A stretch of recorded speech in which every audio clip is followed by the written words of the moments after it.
Hello guys, हमारे channel पर आपका स्वागत है। अगर आपको वीडियोस पसंद आ रही हैं तो प्लीज़ लाइक करें, कमेंट करें और शेयर करें। अगर आपने चैनल को अभी तक सब्सक्राइब नहीं किया है तो प्लीज़ चैनल को सब्सक्राइब करें। रिया उन गुंडों को पैसे दे देती है और पैसे मिलने के बाद वो वहाँ से चले जाते हैं। जब अहान विद्युत को हॉस्पिटल ले जाने की बात करता है तब वो मना कर देता है और वहाँ से चला जाता है। अगली सुबह चित्रेश अहान से मिलने आता है और कपीस को हराने में उसकी मदद चाहता है, पर अहान उसे साफ साफ मना कर देता है। इसके बाद चित्रेश कपीस से मिलने जाता है। वो पार्क में उसका इंतज़ार कर रहा था और कपीस दूर से ही उस पर नज़र रखे हुए होता है। कपीस ने कहा, लगता है ये अपने बाप को धोखा देने के लिए तैयार है। उसके पास रिया भी खड़ी थी जिसने कहा, he is such a dog. कपीस ने स्माइल किया और कहा, कुत्ते भी इससे अच्छे होते हैं, कम से कम वो वफादार तो होते हैं, अपने मालिक को नहीं काटते। चित्रेश लगभग 1 घंटे से वहाँ पर इंतज़ार कर रहा था। ऐसा नहीं था कि कपीस लेट आया था, वो तो बस उसका पेशेंस टेस्ट करना चाहता था। पिछली बार चित्रेश ने उसे बहुत अकड़ में कहा था कि उसे लेट आने वाले लोग पसंद नहीं है, पर आज वो चुपचाप कपीस का इंतज़ार कर रहा था। कपीस भी टाइम पर पहुंचकर उस पर नज़र रखे हुए था। कुछ देर बाद रिया ने कहा, अब काफ़ी देर हो गई है, अब हमें चलना चाहिए। कपीस ने कहा, अगर तुम कहती हो तो चलते हैं, वरना मेरा तो अभी भी उसे और इंतज़ार करवाने का मन था। इतना कहने के बाद वो चित्रेश के पास आने लगा, पर रिया अभी भी वहीं पर इंतज़ार कर रही थी। कपीस नहीं चाहता था कि रिया बार बार लोगों के सामने आए। कपीस को देखकर चित्रेश खड़ा हो गया। उसने बहुत इज्जत के साथ कहा, कपीस। आज उसका एटीट्यूड पिछली बार की तरह एरोगेंट नहीं था, बल्कि बहुत शांत था। कपीस ने कहा, सॉरी, मुझे देर हो गई, दरअसल मैं ट्रैफिक में फंस गया था। उसने सबसे कॉमन बहाना बनाया। चित्रेश जानता था कि वह झूठ बोल रहा है, पर फिर भी उसने कुछ नहीं कहा, बल्कि उसने कहा, दरअसल मैं आपसे मिलना चाहता था, आपको शायद पता हो। वो अपनी बात पूरी कर पाता उससे पहले कपीस ने कहा, अगर तुम साफ साफ नहीं बोलोगे तो मुझे कैसे पता चलेगा कि तुम क्या बात करना चाहते हो। चित्रेश बहुत एम्बैरस हो गया था। वो जानता था कि कपीस उसकी इंसल्ट करने की कोशिश कर रहा है, पर वो इस वक्त ऐसी सिचुएशन में था कि वो कुछ नहीं कर सकता था। उसने कहा, बात आपके साथ हाथ मिलाने की है। कपीस ने कहा, अच्छा तो ये बात है। इस पर चित्रेश ने कहा, हाँ, मैं बस ये जानना चाहता हूँ कि आपने मेरे बारे में क्या सोचा है। कपीस ने ऐसे दिखाया जैसे वो बहुत गहरी सोच में है और फिर उसने कहा, मैंने तुमसे कहा था कि तुम जितनी देर करोगे तुम्हें उतना बड़ा खामियाजा भुगतना पड़ेगा, तो क्या तुम उसके लिए तैयार हो। चित्रेश ने उसे पूछा, क्या करवाना चाहते हो तुम मुझसे। मैं चाहता हूँ कि तुम अनिरुद्ध को जान से मार दो। ये सुनकर चित्रेश बहुत हैरान हो गया था। उसने कहा, ऐसे कैसे हो सकता है। कपीस ने कहा, ऐसा क्यों नहीं हो सकता, वैसे भी अभी के जो हालात हैं अनिरुद्ध जिंदा लाश से कम नहीं है, तो अच्छा यही होगा ना कि तुम उसे मुक्ति दे दो। ये सुनकर चित्रेश बिल्कुल चुप हो गया था। उसने कपीस की तरफ देखा, क्योंकि वो ये देखना चाहता था कि कहीं कपीस मजाक तो नहीं कर रहा, पर कपीस बहुत सीरियस लग रहा था। ये देखकर चित्रेश को पसीने आने लगे। कुछ मिनट ऐसे ही बीत गए।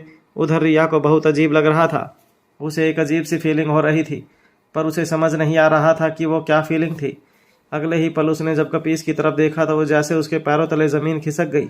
उसकी आंखें फटी की फटी रह गई। वो अपने आप को नहीं संभाल पा रही थी। उसने देखा कि चित्रेश ने कपीस के सीने में चाकू घोंप दिया था। उसके बचने का कोई चांस नहीं था। अगले ही पल कपीस वहीं ज़मीन पर गिर गया। उसकी आंखें बस ऊपर आसमान को देख रही थी। मरते वक्त कपीस की आंखों में अजीब सा एक्सप्रेशन था।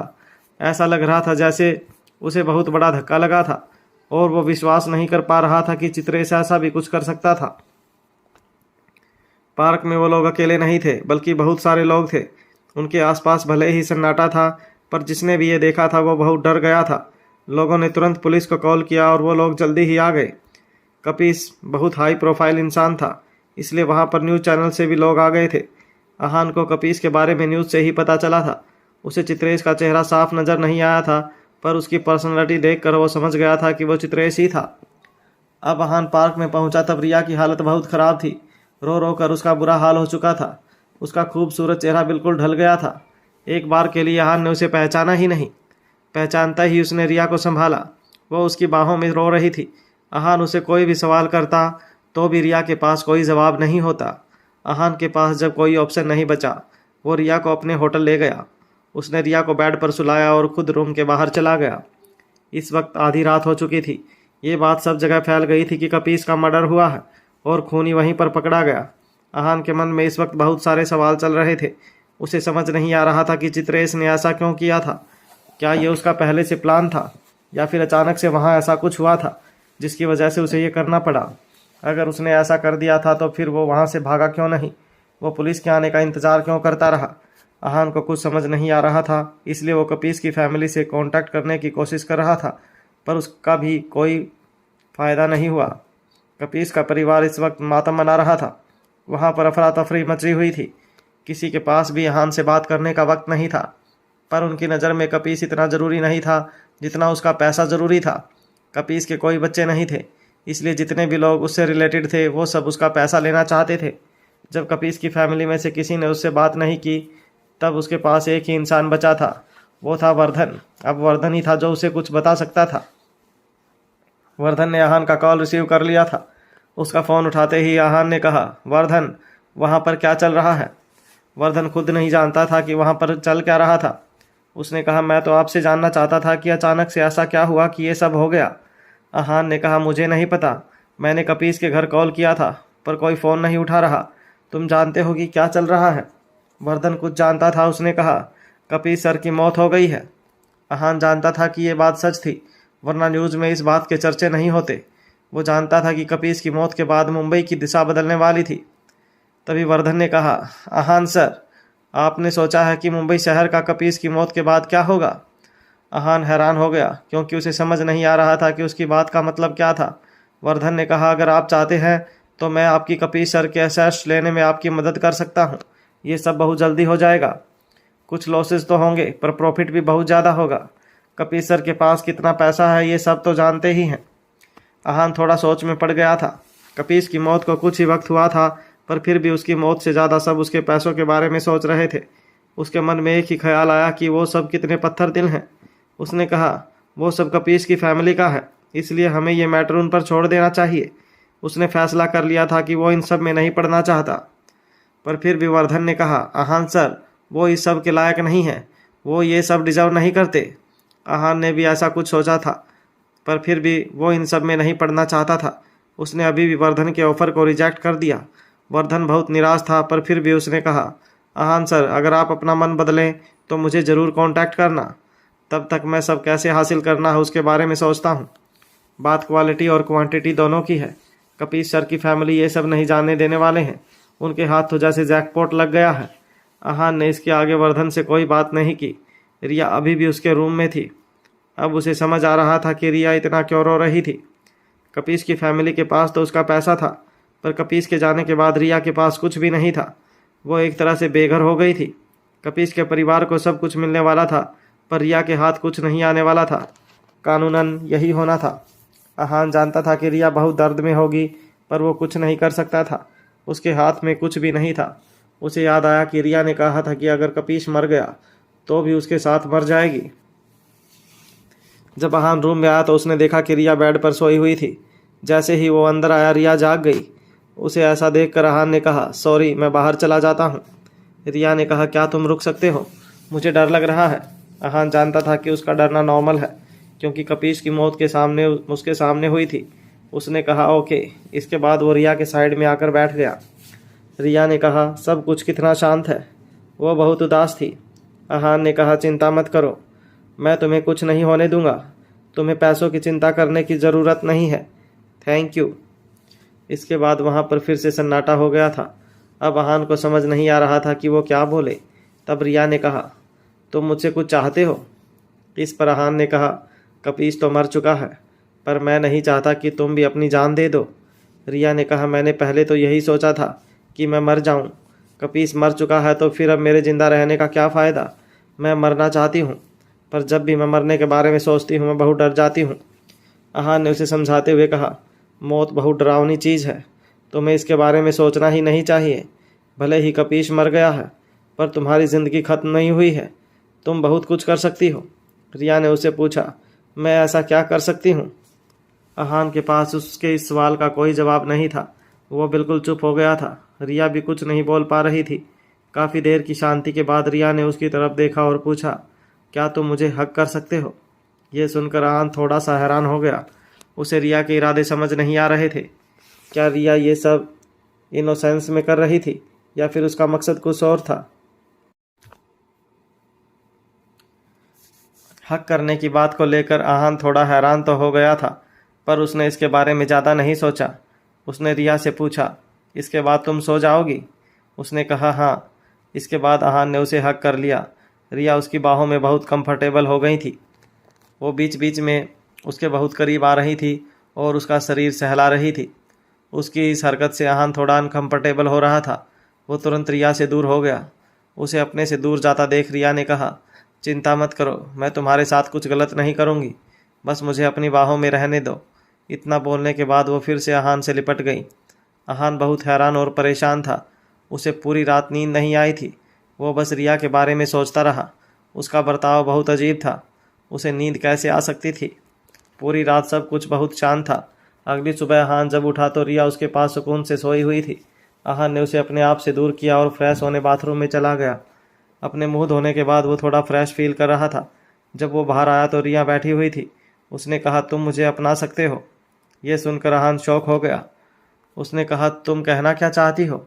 रिया ने कहा, वही जो तुम समझ रहे हो। मैं तुम्हारी गर्लफ्रेंड बन सकती हूँ और तुम्हें हर तरह से सेटिस्फाई कर सकती हूँ। आहान की आंखें बड़ी हो गई थी। उसने कभी भी रिया को इस नज़र से देखा ही नहीं था और उसने उसकी मदद भी सिर्फ इसलिए की थी क्योंकि कपीस उसका दोस्त था। उसे विश्वास नहीं हो रहा था कि जो लड़की कल तक कपीस के लिए रो रही थी, आज वो उसके सामने ऐसा सवाल कर रही थी। उसकी बातें सुनकर उसे थोड़ा गुस्सा आ गया। उसने कहा, आज तो तुमने ऐसा कह दिया है, पर अगर आज के बाद तुमने ऐसा कुछ भी कहा तो मुझसे बुरा कोई नहीं होगा।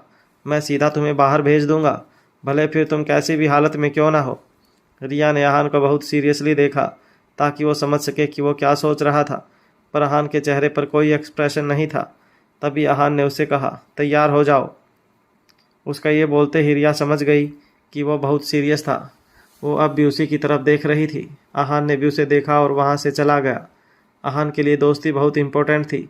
रिया कपीस के साथ थी, इसलिए उसकी मौत के बाद उसे लगा कि उसे उसका थोड़ा ख्याल रखना चाहिए। उसने सोचा कि रिया ने उसे जो कुछ भी कहा था शायद मजबूरी और बेबसी में कहा था। कपीस उसका करता धरता था और अब उसे जीने के लिए किसी और की ज़रूरत थी। आहान ने मन में सोचा, पहले मैं इस रिया को और अच्छे से ऑब्जर्व करता हूँ। अगर मुझे एक बार भी लगा कि ये अपनी लिमिट क्रॉस कर रही है तो मैं इसे अपने हाल पर छोड़ दूंगा। ये सोचते सोचते वो होटल से बाहर निकल चुका था। वर्धन ने उसे सुबह मिलने बुलाया था। मुंबई की सुबह बहुत तेज़ थी। सूरज को उगे बस कुछ ही देर हुई थी, पर बहुत सारे लोग अपने घरों से निकल चुके थे। आहान जब वर्धन के बताए फूड स्टॉल पर पहुंचा तो उसने देखा कि एक आदमी कुछ चेयर्स पर सोया हुआ था। आहान ने सोचा कि वो कोई भिखारी होगा। सामने टेबल पर भी एक आदमी सिर टेक कर सोया हुआ था। आहान को वहाँ कुछ खाना नहीं था, इसलिए उसने उस आदमी को उठाया नहीं। उसने जब अंदर देखा तो वर्धन एक लड़की के पास बैठा हुआ था। आहान उसके सामने जाकर बैठ गया। वर्धन उसे टेढ़ी नज़रों से देखने लगा। ये देखकर आहान ने कहा, तुम मुझे ऐसे क्यों देख रहे हो? वर्धन ने कहा, कुछ नहीं, मैं बस क्यूरियस हूँ कि आपके दिमाग में आखिर चल क्या रहा है। आपको सच में पैसों में इंटरेस्ट नहीं है? इतना बड़ा जैकपॉट आखिर कौन छोड़ता है? आहान मुस्कुराया और उसने कहा, पैसों में इंटरेस्ट उसे होता है जिसके पास पैसे नहीं होते। मेरे पास बहुत पैसा है। ये बात सुनकर वर्धन भी स्माइल करने लगा। ये देखकर आहान ने कहा, मुझे ये पैसा कपीस की वजह से नहीं चाहिए। कपीस की वजह से ही मैं ये सब छोड़ना चाहता हूँ। ये सुनकर वर्धन मुस्कुराया और उसने कहा, कपीस सर की वजह से ही मैं आपको ये सब लेने के लिए कह रहा हूँ। कपीस सर अपनी फैमिली से कभी भी क्लोज नहीं थे। वो उनका बस नाम का परिवार था। अगर उनके नाम के पीछे भी जौहर नहीं लगता तो फिर वो उनसे कब का डील कर चुके थे। अगर उनका परिवार नहीं होता तो वो अब तक पूरे मुंबई पर कब्जा कर चुके होते। अगर आप मुझसे पूछें तो कपीस सर अपने परिवार से नफरत करते थे। आहान ने कैजुअली अपना हाथ हवा में लहराते हुए कहा, ये कपीस और उसकी फैमिली का मैटर है और मैं इसके बारे में कोई बात नहीं करना चाहता हूँ। हम कुछ नहीं कर सकते, इसलिए तुम्हें भी इतना बेचैन होने की ज़रूरत नहीं है। कपीस मर चुका है, इसलिए अब हमें उसकी आत्मा की शांति के लिए प्रार्थना करनी चाहिए। वर्धन हार मानने वाला नहीं था। वो किसी भी तरह आहान को मनाना चाहता था, इसलिए उसने कहा, आहान सर, ये सबसे अच्छा मौका है। अगर ये मौका चूक गया तो कपीस सर की सालों की मेहनत बर्बाद हो जाएगी। क्या आपको अच्छा लगेगा कि उनका इतना बड़ा एम्पायर ऐसे ही बर्बाद हो जाए? आहान वर्धन की यह बातें चुपचाप सुन रहा था। कपीस उसका दोस्त था, इसलिए कपीस की प्रॉपर्टी पर उसका कोई हक नहीं था। कपीस के अपने परिवार से भले ही कैसे भी रिश्ते हों, पर उसकी जायदाद पर हक उसके परिवार का ही था और आहान उनसे वो हक नहीं छीन सकता था। आहान कपीस की पत्नी के बारे में भी सोच रहा था। कुछ सोचने के बाद उसने कहा, तुम जो कह रहे हो वो मैं सब जानता हूँ और समझता भी हूँ, पर मुझे अभी भी इसमें कोई इंटरेस्ट नहीं है। ये बात सुनने के बाद वर्धन ने आहान की आंखों में बहुत उम्मीद से देखा। अगर उसे एक उम्मीद की किरण भी नजर आ जाती तो वो फिर से उसे मनाने की कोशिश करता, पर आहान अपनी बात पर अड़ा हुआ था। वर्धन उसका एक्सप्रेशन देखकर समझ गया था कि उसे समझाने का कोई फ़ायदा नहीं है। आहान को कुछ भी बोलना बेकार है, पॉइंटलेस है, क्योंकि उसने अपना फैसला कर लिया था। वर्धन निराश होकर कुर्सी का सहारा लेकर बैठ गया। उसने कहा, फिर हमारे पास मुंबई में होने वाले चेंजेस देखने के अलावा कोई और ऑप्शन नहीं है। जौहर फैमिली कपीस सर की संपत्ति को संभाल नहीं पाएंगे और वो किसके हाथ में जाएगी ये जानना भी पॉसिबल है। आहान जानता था कि वर्धन बहुत मायूस था। उसने कहा, मैं जानता हूँ तुम क्या सोच रहे हो, पर अब कपीस मर चुका है। रिया भी मेरे साथ है और उसका मूड अभी बहुत ख़राब है। एक बार वो स्टेबल हो जाए फिर मैं उसके लिए मुंबई में घर खरीद दूँगा। उसके बाद मैं चाहूँगा कि तुम उसका ख्याल रखो। आखिर मैं हमेशा मुंबई में तो नहीं रह सकता हूँ ना। ये सुनकर वर्धन ने कहा, रिया आपके साथ है? आहान ने वर्धन को रूम वाली बात छोड़कर बाकी सब कुछ बता दिया। वो वर्धन का चेहरा देख रहा था। उसने कहा, एक्चुअली मैं तुम्हारे बारे में भी सोच रहा था। अगर मैं रिया की देखभाल तुमसे करवाना चाहता हूँ तो मुझे भी तो तुम्हारा ख्याल रखना पड़ेगा। अगर तुम कपीस का बिज़नेस देखना चाहते हो तो मुझे बताओ, मैं उसकी फैमिली से बात करूँगा। भले ही कपीस नहीं है, पर वो लोग फिर भी मेरी बात सुन लेंगे। और अगर तुम्हें यहाँ नहीं रहना है तो तुम मेरे साथ भी आ सकते हो। कपीस को तुम पर भरोसा था, इसका मतलब तुम एक्स्ट्रा ऑर्डिनरी हो। तुम जो चाहो वो कर सकते हो। ये सुनकर वर्धन को बहुत अच्छा लगा। वो भी अपने बारे में सोच रहा था और क्योंकि उसके दिमाग में इस वक्त कपीस के बिज़नेस के बारे में बात चल रही थी, इसलिए वो अपने बारे में ज़्यादा नहीं सोच पा रहा था। अब उसके पास टाइम था, इसलिए वो अपने बारे में सीरियसली सोच सकता था। वर्धन ने प्रैक्टिकली सोचना शुरू किया। वो जौहर फैमिली में नहीं रह सकता था क्योंकि वो लोग उसकी एबिलिटी को नहीं समझ सकते थे। सोचने के बाद उसने आहान से पूछा, अगर मैं आपके साथ चलूं तो आपने मेरे बारे में क्या सोचा है? आहान ने इसके बारे में कुछ खास नहीं सोचा था, ये बस उसके लिए एक आइडिया था। उसने कहा, तुम बताओ, मुझे लगता है तुम्हें मेरी कोई एक कंपनी मैनेज करने में तो कोई प्रॉब्लम नहीं होगी। मैं तुम्हें मेन कंपनी में कोई पोस्ट असाइन कर सकता हूँ। आई होप वो तुम्हारे स्टेटस के साथ जस्टिफाई करेगी। वर्धन ने कुछ नहीं कहा। वो बहुत वक्त से बहुत कुछ मैनेज कर रहा था। अगर आहान उसे कुछ ऐसा ऑफ़र नहीं करता जो उसके स्टेटस को जस्टिफाई करे और उसके लिए सही हो, तो फिर किसी चीज़ का कोई मतलब नहीं था। सब कुछ मीनिंगलेस था। आहान ने वर्धन की आंखों में देखा। उसमें ना कोई खुशी का एक्सप्रेशन था और ना ही कोई डिसअपॉइंटमेंट का। पर क्योंकि कपीस को उस पर भरोसा था, इसलिए आहान को भी उस पर भरोसा था। पर वो उसे इतना अच्छे से नहीं जानता था, इसलिए वो उसे कोई बहुत बड़ी पोस्ट नहीं दे सकता था। वर्धन को देखने के बाद उसने कुछ सोचा और कहा, मैं तुम्हें एचआर मैनेजर की पोस्ट दे सकता हूँ। इसके बाद सब कुछ तुम्हारे हाथ में होगा। अगर तुमने अच्छा काम किया तो ऊपर उठ सकते हो और अगर नहीं किया तो फिर नीचे भी आ सकते हो। ये एक तरह से वर्धन को सारे स्टाफ की जिम्मेदारी और कंपनी की बागडोर संभालने जैसी जिम्मेदारी थी। आहान की कंपनी कोई छोटी नहीं थी, उसमें बहुत सारा कैपिटल इन्वेस्टेड था। ये सुनकर वर्धन भी थोड़ा हैरान हो गया था। वो जानता था कि आहान उसे लो लेवल एम्प्लॉय नहीं समझेगा, पर वो उसके बारे में ऐसा सोचेगा ये भी वो नहीं जानता था। पर वो भी अपने बारे में कम नहीं सोचता था। जब आहान उसे इतना अच्छा मौका दे रहा था तो फिर वो उसे हाथ से नहीं जाने दे सकता था। उसने स्माइल करते हुए कहा, अगर आपने मेरे लिए ये सोचा है तो सही ही सोचा होगा। मैं अपना बेस्ट दूंगा और आपको डिसअपॉइंट नहीं करूंगा। आहान भी मुस्कुराने लगा, पर मन ही मन वो परेशान था। उसने वर्धन को ये पोजीशन दे तो दी थी, पर वो नहीं जानता था कि उन्हें किसकी ज़रूरत थी भी या नहीं।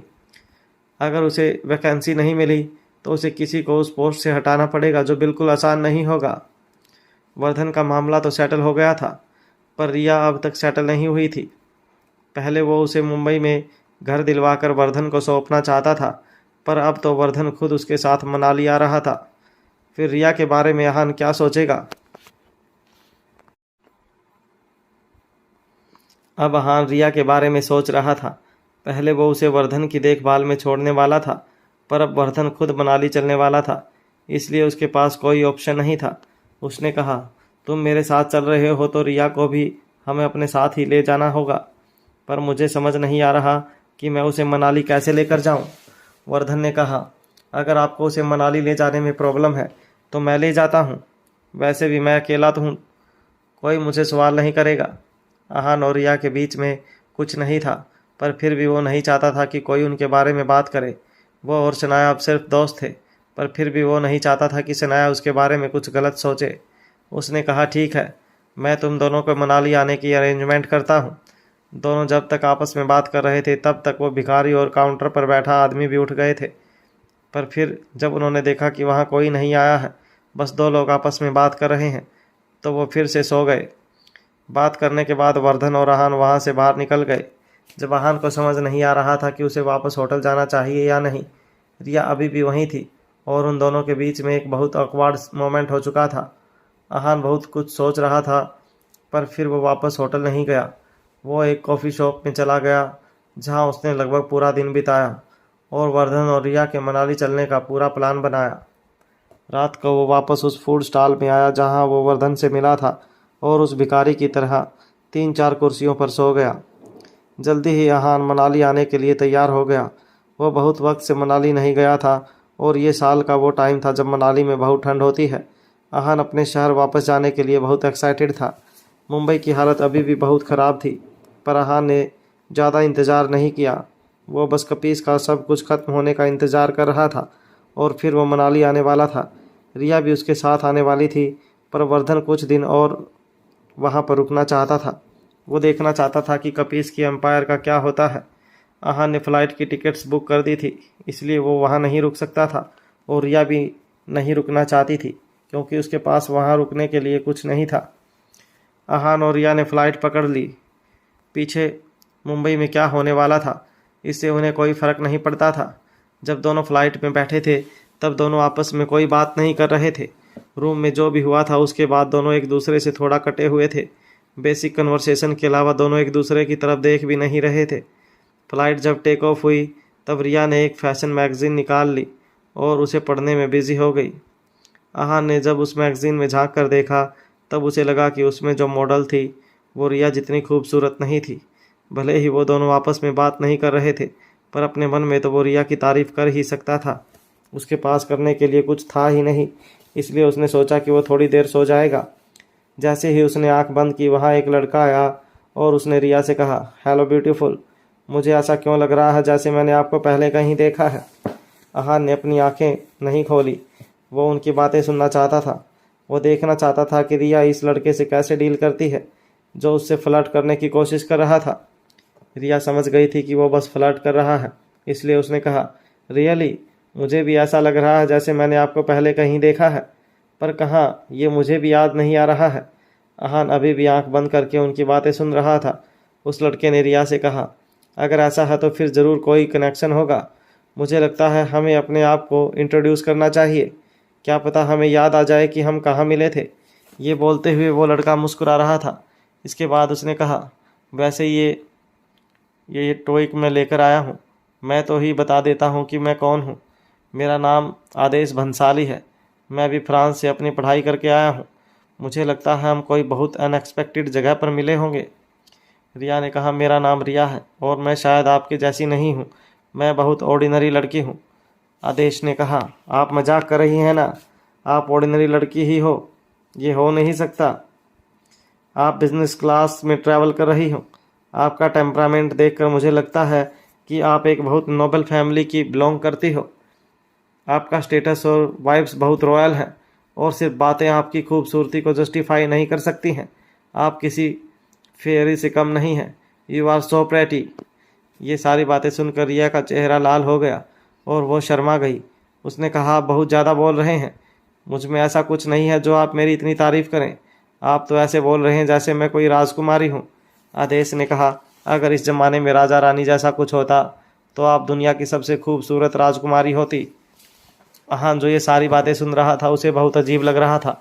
उसे समझ नहीं आ रहा था कि रिया इस लड़के को इतना एंटरटेन क्यों कर रही थी। आदेश की बातें सुनकर तो वह बहुत चिड़चिड़ा हो गया था। तभी आदेश ने पूछा, क्या आप अकेले ट्रैवल कर रही हैं? रिया ने अचानक से आहान की तरफ देखा और कहा, नहीं, मैं अपने फ्रेंड के साथ ट्रैवल कर रही हूँ। आदेश ने आहान की तरफ उंगली की और कहा, ये जो सो रहे हैं वो आपके फ्रेंड है? रिया ने कहा, अब ये लोग आहान के बारे में बात कर रहे थे और सिचुएशन ऐसी थी कि आहान अपनी आंखें भी नहीं खोल सकता था। अगर उसका नाम आते ही वो अपनी आंखें खोल लेता तो वो दोनों यही सोचते कि आहान इतनी देर से नाटक कर रहा था। रिया ने कहा, हाँ। इसके बाद दोनों आपस में एक के बाद एक टॉपिक पर बात करने लगे। दोनों फैशन, ट्रैवल और लाइफस्टाइल के बारे में बात कर रहे थे। थोड़ी ही देर में ऐसा लग रहा था कि दोनों एक दूसरे के बहुत अच्छे दोस्त बन गए थे। आहान को अब नींद नहीं आ रही थी, वो बस उन दोनों की बातें सुन रहा था। थोड़ी देर बाद फ्लाइट लैंड होने की अनाउंसमेंट हुई। तब आहान ने अपनी आंखें खोली। जैसे ही उसने आंखें खोली, आदेश ने कहा, आपके दोस्त जाग गए। जब रिया ने उसकी तरफ देखा तब उसने कुछ नहीं कहा। वो बस एक दूसरे को देख रहे थे और दोनों के चेहरे पर ही कोई एक्सप्रेशन नहीं था। आदेश को ऐसा लग रहा था जैसे वो एक दूसरे को नहीं जानते। उसने शक करते हुए कहा, ऐसा लगता नहीं है कि आप एक दूसरे को जानते हो। तभी आहान ने उसकी तरफ देखा। वो एक बहुत यंग लड़का था। हालांकि उसने कहा था कि वो अपनी पढ़ाई पूरी करके आया है, पर फिर भी वो उसे देखकर थोड़ा हैरान था।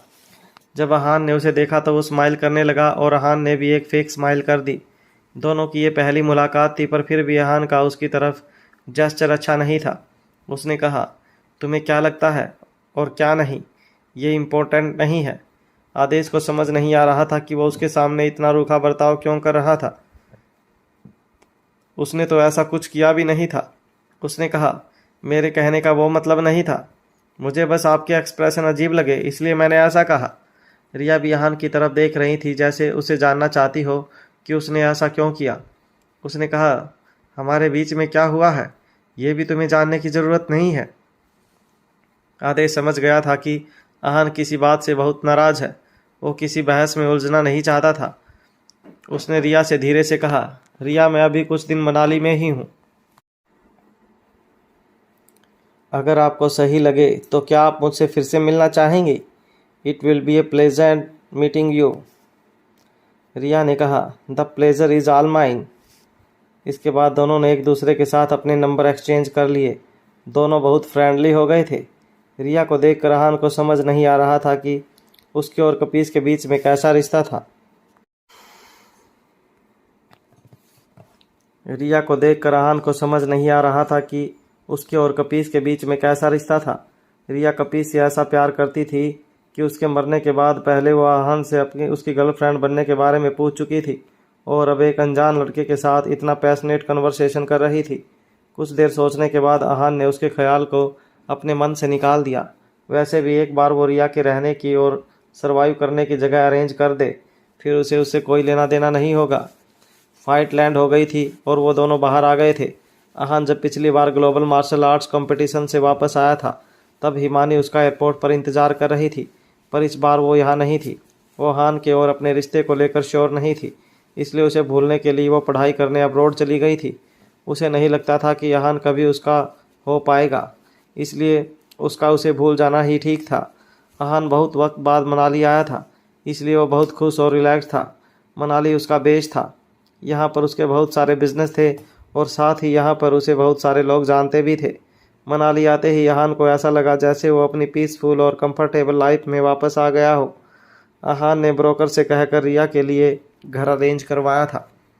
उसने कुछ घर दिखाए जिनमें से रिया कोई भी घर चूज़ कर सकती थी। वर्धन उनके आने के एक हफ्ते बाद मनाली आया था। आहान उसे पर्सनली एयरपोर्ट पर पिक करने गया था। ये देखकर वर्धन बहुत खुश हो गया था। अब उसे फ्यूचर के बारे में लेकर सीरियस होना था। वो जान गया था कि आहान उसकी बहुत वैल्यू करता है।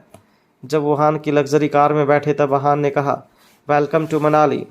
अब ये पूरा शहर तुम्हारा है और तुम जैसे चाहो वैसे अपना टैलेंट दिखा सकते हो। क्या तुम तैयार हो? वर्धन ने कहा, आप सिर्फ मनाली को देख रहे हैं? आपने एक ऐसी जगह इतने सारे बिजनेस खड़े किए हैं, तो फिर कुछ तो अलग होगा ना। आहान मुस्कुराया और उसने कहा, तुम जो चाहे वो कर सकते हो। मैं कपीस जैसा नहीं हूँ जिसे सिर्फ पैसों से मतलब हो। अगर तुम अच्छा काम करोगे तुम्हें अच्छे पैसे मिलेंगे और अगर नहीं करोगे तो भी मैं कुछ नहीं कहूँगा।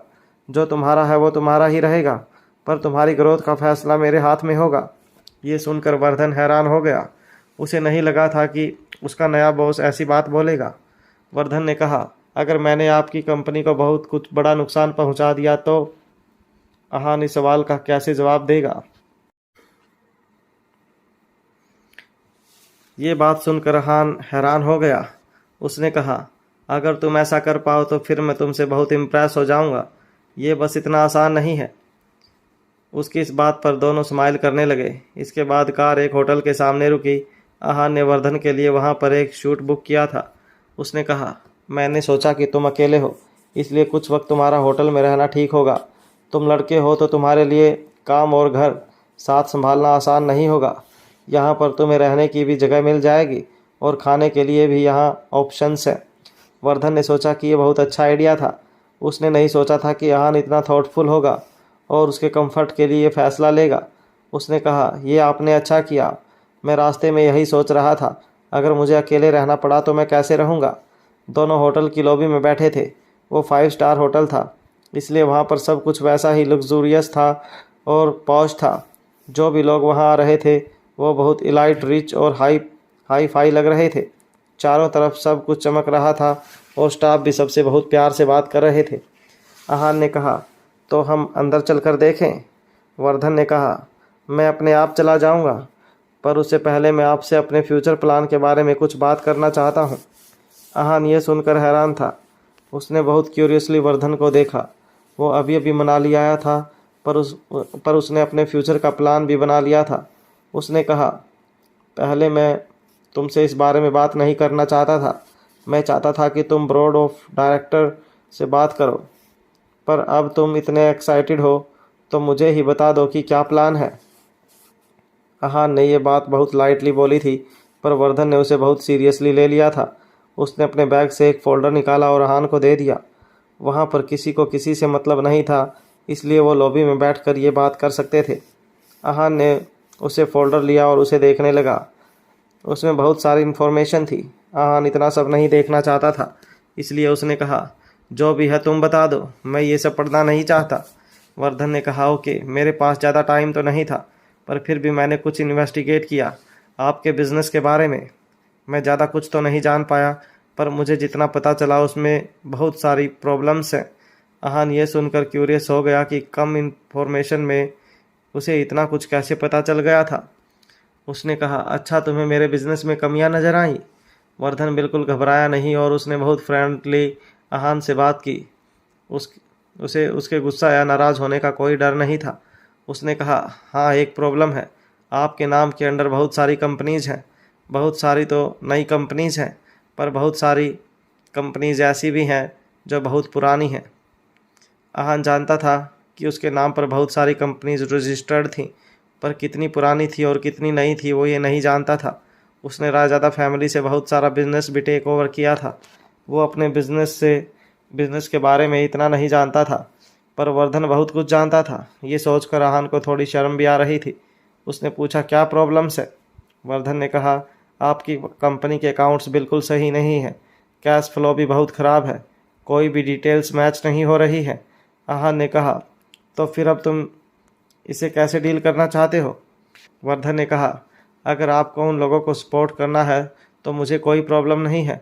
मैं बस इतना चाहता हूँ कि हमें कुछ लिमिट सेट करनी पड़ेंगी। जो बैड डेबिट से कंपनी में है वो बाकी कंपनीज़ को भी नुकसान पहुँचा रहे हैं और ये सही नहीं है। आगे जाकर कंपनी संभालना बहुत मुश्किल हो जाएगा। आहान ने कुछ सोचा और कहा, इसे तुम अपने हिसाब से हैंडल कर सकते हो, पर ध्यान रखना कि ज़्यादा रूडलेस ना हो। तुम HR मैनेजर हो तो अपने हिसाब से तुम स्टाफ से डील कर सकते हो और उन्हें वार्निंग दे सकते हो। वर्धन ऐसा नहीं करना चाहता था। उसके दिमाग में इस प्रॉब्लम को जड़ से ख़त्म कर देने का दूसरा प्लान था, पर आहान ने मना कर दिया था, इसलिए अब वो कुछ नहीं कर सकता था। उसने कहा, यह सब मैंने नोटिस किया, इसलिए आपको बता दिया। आप चिंता मत करो, मैं कोई गलत फ़ैसला नहीं लूँगा। आहान ने कहा, तुम फिक्र मत करो, मैं हमेशा तुम्हारा साथ दूंगा। वर्धन ने बहुत सीरियसली कहा, ये तो बस शुरुआत है। मैं आगे के फ्यूचर प्लान्स भी आपको जल्दी बताऊंगा। मैंने देखा है कि आपकी कंपनी इन्वेस्टमेंट के लिए हमेशा एक ट्रेंड फॉलो करती है, पर ऐसा नहीं होना चाहिए। अगर ट्रेंड से हटकर कुछ नहीं करोगे तो फिर ज़्यादा कभी नहीं कर पाओगे। आहान ने कहा, तुम ऐसा सोचते हो? जब तक तुम मेरे साथ हो तब तक तुम हमेशा पैसे कमाओगे, कभी कम तो कभी ज़्यादा। वर्धन ने कहा, बात सिर्फ पैसे कमाने की नहीं है। अगर पैसों की बात करें तो आपके पास इतना पैसा है कि आपकी 7 पुश्तें आराम से बैठकर खाएंगी। आहान वर्धन की ये सब बातें सुनकर हैरान हो रहा था। उसे समझ नहीं आ रहा था कि अगर बात पैसों की नहीं थी तो फिर आखिर बात क्या थी। आहान ने कहा, तुम तो बातें कह रहे हो वो बहुत मिस्टीरियस हैं, मुझे समझ नहीं आ रही हैं। मुझे लगता है कि ये फैसले अगर तुम लो तो ज़्यादा अच्छा होगा। वैसे भी तुम्हें मुझसे ज़्यादा पता है।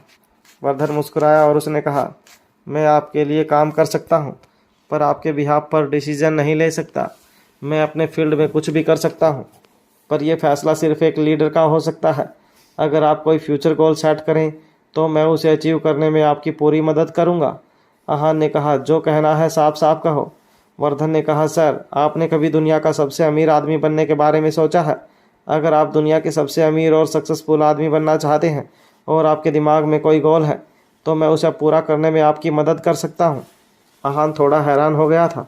उसने कहा, दुनिया का सबसे अमीर और सक्सेसफुल आदमी? तुम मजाक कर रहे हो क्या? मैंने इसके बारे में कभी सोचा ही नहीं है। वर्धन ने कहा, मैं मजाक नहीं कर रहा हूँ।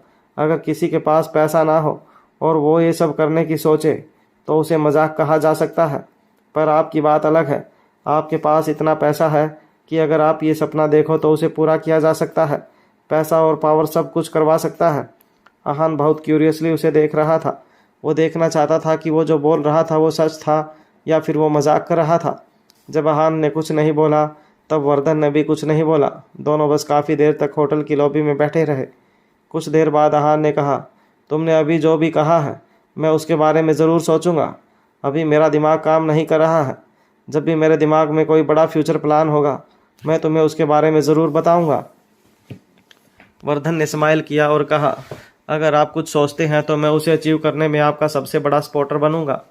आहान के दिमाग में बहुत सारे सवाल चल रहे थे। उसे समझ नहीं आ रहा था कि वर्धन उसकी तरफ इतना लॉयल क्यों है। उसने कहा, तुम अभी मुंबई से आए और तुमने अभी इतना कुछ सोच लिया है। मुझे लगता है कि अब तुम्हें आराम करना चाहिए। वर्धन ने कहा, ठीक है, मैं कल आपसे ऑफिस में मिलता हूँ। इसके बाद आहान खड़ा हुआ और वहाँ से निकल गया। वर्धन भी अपने रूम में चेक इन करने चला गया। इस वक्त आहान के दिमाग में बहुत सारे सवाल चल रहे थे। उसने कभी भी दुनिया का सबसे अमीर और सक्सेसफुल बिजनेसमैन बनने के बारे में नहीं सोचा था। जब वो इन सब के बारे में सोच रहा था तभी उसके पास दिशा का कॉल आया और उसने उसे बताया कि उनका गोल्ड का बिजनेस बहुत फ्लोरिश कर रहा है। उनके प्रोडक्ट्स सिर्फ इंडिया में ही नहीं बल्कि बाहर भी बहुत बिक रहे थे। ये सब सुनकर आहान बहुत खुश हो गया था। आहान रिया के घर आ गया था। उसने रिया को घर तो दे दिया था पर सरवाइव करने के लिए उसका पैसे कमाना भी ज़रूरी था। वो इसी बारे में उससे बात करना चाहता था। उसने कहा, तुमने आगे क्या सोचा है? रिया ने कहा, पता नहीं, मैंने अभी ऐसा कुछ सोचा नहीं है। इस पर आहान ने कहा, पर तुम जानती हो ना कि सरवाइव करने के लिए तुम्हें कोई जॉब करनी पड़ेगी। रिया ने कहा, हाँ, पर मेरे पास कोई ख़ास स्किल्स नहीं है। कपीस के साथ मैं बस उसका थोड़ा बहुत काम में हाथ बटाती थी। आहान ने कहा, तो तुम अब मेरा काम मैनेज कर सकती हो। मैं शायद कुछ बड़ा करना चाहता हूँ, इसलिए मुझे एक पर्सनल असिस्टेंट की ज़रूरत होगी जो मेरा काम देख सके। क्या तुम ये काम कर पाओगी? रिया ने कुछ सोचा और कहा, तुम सच बोल रहे हो? आहान ने कहा, हाँ। तो फिर आज से तुम मुझे आहान सर बोलोगी। कल 9 बजे ऑफिस पहुँच जाना। बाकी सारी फॉर्मेलिटीज़ वहाँ आकर पूरी हो जाएंगी। रिया ने कहा, ओके ओके, मैं आ जाऊँगी।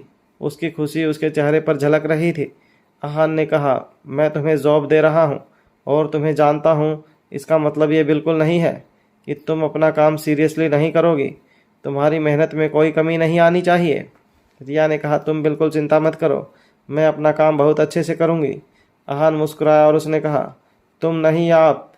इतना कहने के बाद वो वहाँ से हंसता हुआ चला गया। उसने ऐसा इसलिए बोला था क्योंकि उसने रिया के चेहरे पर चमक और उम्मीद दोनों देख ली थी। वो समझ गया था कि रिया ये काम करना चाहती थी। अपने घर पहुंचने के बाद आहान ने वर्धन की बात के बारे में बहुत सोचा। उसने जब काफ़ी कुछ एनालाइज और कैलकुलेट किया तब उसे एहसास हुआ कि वो और बड़ा आदमी बन सकता था। आहान ने अपने कुछ आदमियों को रिसर्च पर लगाया और उसके लिए बेस्ट अपॉर्चुनिटी ढूंढने के लिए कहा। कुछ ही देर में उसके पास अपॉर्चुनिटीज़ की लिस्ट और डिटेल आ गई थी। उसने मन में सोचा, पैसा हो तो क्या कुछ नहीं हो सकता है। उसके चेहरे की स्माइल बता रही थी कि उसके दिमाग में एक प्लान था। उसने अपने फ्यूचर गोल की तरफ एक प्लान बनाया था। अगले दिन जब वो अपने ऑफिस पहुंचा तब वर्धन भी वहां पहुंच चुका था। वो बहुत शिद्दत से अपना काम कर रहा था। थोड़ी देर में वहां रिया भी आ गई थी। उसने एक प्रॉपर बिजनेस सूट पहना हुआ था और अब वो ड्रामेटिक रिया नहीं बल्कि बहुत प्रोफेशनल लग रही थी। उसने आहान के पास आकर कहा, गुड मॉर्निंग आहान सर। आहान ने कहा, गुड मॉर्निंग रिया। मेरे लिए और वर्धन के लिए रेस्टोरेंट में सीट रिजर्व कर दो प्लीज़। रिया ने कहा, श्योर सर। उसके बाद आहान वर्धन के पास गया और उसने कहा, वर्धन मुझे तुमसे कुछ बात करनी है। Let's have breakfast together.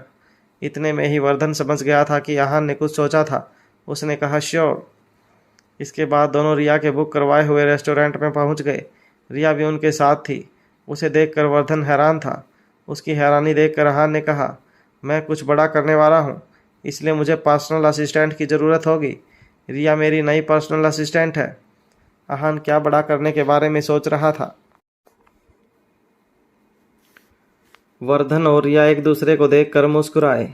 इसके बाद वर्धन ने आहान से पूछा, सर आप क्या करने का सोच रहे हैं।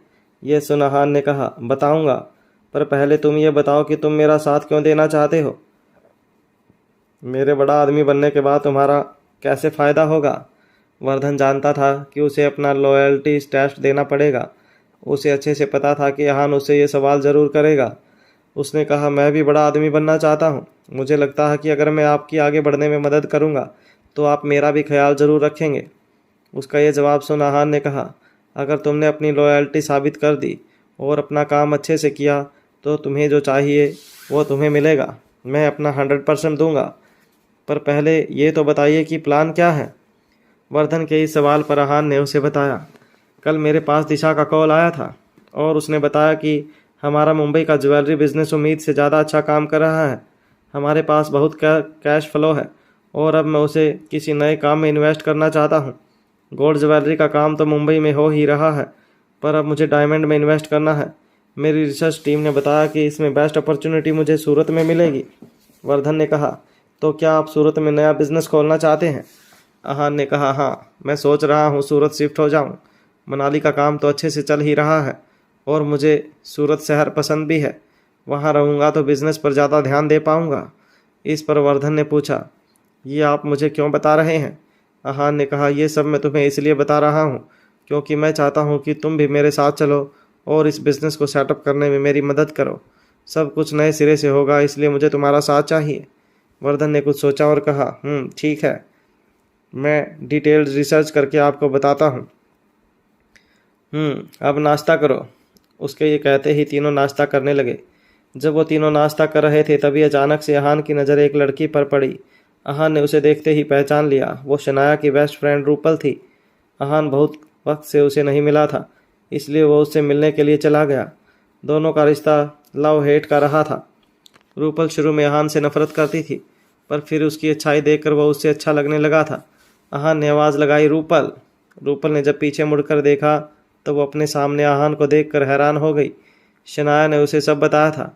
वो आहान को हमेशा फटीचर और निकम्मा समझती थी, पर शनाया ने उसे बताया था कि वो कितना बड़ा मार्शल आर्टिस्ट और बिजनेसमैन है। उसे देखते ही रूपल ने कहा, आहान तुम यहाँ कैसे। आहान ने कहा, तुम मुझे मनाली में देखकर शौक क्यों हो। रूपल मुस्कुराई और उसने कहा, ऐसा नहीं है, दरअसल शनाया ने मुझे बताया था कि तुम बहुत वक्त से मनाली आए ही नहीं हो और वो खुद भी तो जैसे मनाली से गायब ही हो गई है। ये सुन आहान ने कहा, ओह, तुम्हारी शनाया से अब भी बात होती है। रूपल ने अजीब सा लुक देते हुए कहा, आहान वो मेरी बेस्ट फ्रेंड है। हमें भले ही महीनों ना मिले या हमारी बात ना हो, पर जब होती है तब वो मुझे सब कुछ बताती है। ओह, शनाया के बारे में सोचकर ही आहान का दिल भर आया था। वो आज भी शनाया से बहुत प्यार करता था, पर उसे लगता था कि शनाया उसे पसंद नहीं करती। तभी उसे चुप देखकर रूपल ने कहा, आहान मैं लेट हो रही हूँ, तुम आज रात को मेरे घर डिनर के लिए क्यों नहीं आते। रूपल का उससे घर पर बुलाने का कोई मकसद नहीं था। वो बस अपने पुराने बर्ताव की वजह से गिल्टी फील कर रही थी, इसलिए उसने उसे इनवाइट कर लिया। आहान ने कहा, श्योर, मैं तुमसे शाम को मिलता हूँ। इसके बाद रूपल वहाँ से चली गई और आहान फिर से वर्धन और रिया के पास आ गया। उनके पास आते ही उसने कहा, ऑफिस चलते हैं। वर्धन, तुम मुझे डिटेल रिसर्च करके दो, और रिया, मैं तुम्हें काम समझाता हूँ। शाम को ऑफिस से फ्री होने के बाद आहान रूपल के घर के लिए निकल गया था। उसने रास्ते में रूपल के लिए एक सुंदर सा बुक्के और वाइन की एक बोतल ले ली थी। रूपल ने आहान को वेलकम किया और दोनों वाइन पीने बैठ गए। रूपल ने गिल्टी फील करते हुए कहा, शनाया ने मुझे तुम्हारे बारे में सब कुछ बताया आहान। मुझे नहीं पता था कि तुम रायज़ादा फैमिली के बेटे हो। शुरू में मैंने तुम्हारे साथ जो बिहेव किया उसके लिए मैं शर्मिंदा हूँ। आहान ने कहा, वो सब पुरानी बातें हैं, भूल जाओ। वैसे भी अब शनाया मेरी ज़िंदगी में नहीं है। हमारा रिश्ता प्रोफेशनल है। पर्सनली वो सिर्फ मेरी दोस्त है और कुछ नहीं। शनाया, उसने कभी मुझसे प्यार नहीं किया था। तुम्हें ऐसा क्यों लगता है कि शनाया तुम्हें पसंद नहीं करती? वो तो बोलते बोलते रूपल अचानक रुक गई। आहान उसे सवालिया नज़रों से देख रहा था। वो उसकी बात पूरी होने का इंतज़ार कर रहा था। वो तो क्या रूपल? रूपल ने उसे नज़रें चुराई और कहा, कुछ नहीं। जब आहान ने जोर देते हुए कहा, रूपल मुझे सच बताओ, मेरे लिए बात जानना ज़रूरी है। काफ़ी देर तक मना करने के बाद भी जब आहान नहीं माना तो रूपल ने कहा, आहान, शनाया तुम्हें पसंद करती थी। वो तुमसे प्यार करने लगी थी। उसने जब मुझे तुम दोनों के डाइवोर्स के बारे में बताया तब मुझे बहुत गुस्सा आया कि तुमसे प्यार करने के बाद वो तुम्हें डाइवोर्स कैसे दे सकती थी। मुझे तुम पर भी बहुत गुस्सा आया था। तुम शनाया की फीलिंग्स को कैसे नहीं देख पाए? आहान को कुछ समझ नहीं आ रहा था। उसने कहा, वो खुद मुझसे डाइवोर्स लेना चाहती थी। एक दिन अचानक से उसने मुझे कहा कि उसे डाइवोर्स चाहिए। वो यामिनी आंटी के सामने हमेशा बोलती थी कि उसे तुमसे डाइवोर्स नहीं लेना है। तो फिर तुमने कभी सोचा कि उसने अचानक से डाइवोर्स की बात क्यों की होगी? रूपल के इस सवाल पर अचानक सोच में पड़ गया था। उसने इस बारे में सोचा था पर ज़्यादा ध्यान नहीं दिया था। उस वक्त हालात ऐसे थे कि वो खुद अपने आप में उलझा हुआ था। रायज़ादा फैमिली के लगातार अटैक, यामिनी का उस पर हिमानी को लेकर शक करना, मार्शल आर्ट्स वर्ल्ड में प्रॉब्लम होना। आहान को अपने और शनाया के बारे में सोचने का वक्त ही नहीं मिला था, और उसके बाद भी वो इतना बिजी रहा कि इन सब के बारे में जैसे भूल ही गया। उसने कहा, मैंने सोचा तो था पर ज़्यादा ध्यान नहीं दिया। क्या उसने तुम्हें इस फैसले के पीछे का कारण बताया था? रूपल ने हाँ में सर हिलाया और कहा, कल्पना रायज़ादा। ये सुनकर आहान हैरान हो गया। अब उसे सब समझ आ रहा था। वो जिस दिन कल्पना रायज़ादा से मिला था उसके अगले दिन ही शनाया ने उसे डाइवोर्स मांगा था। इसका मतलब उन दोनों के डाइवोर्स का कारण कल्पना रायज़ादा थी। रूपल ने कहा, कल्पना रायज़ादा शनाया से हॉस्पिटल में मिली थी। उन्होंने उससे कहा था कि वो तुम्हारी सबसे बड़ी कमज़ोरी हो सकती है, इसलिए उसे तुम्हें डाइवोर्स दे देना चाहिए। तुम्हारी सेफ्टी के लिए शनाया मान गई और इसलिए उसने तुमसे डाइवोर्स की बात कही।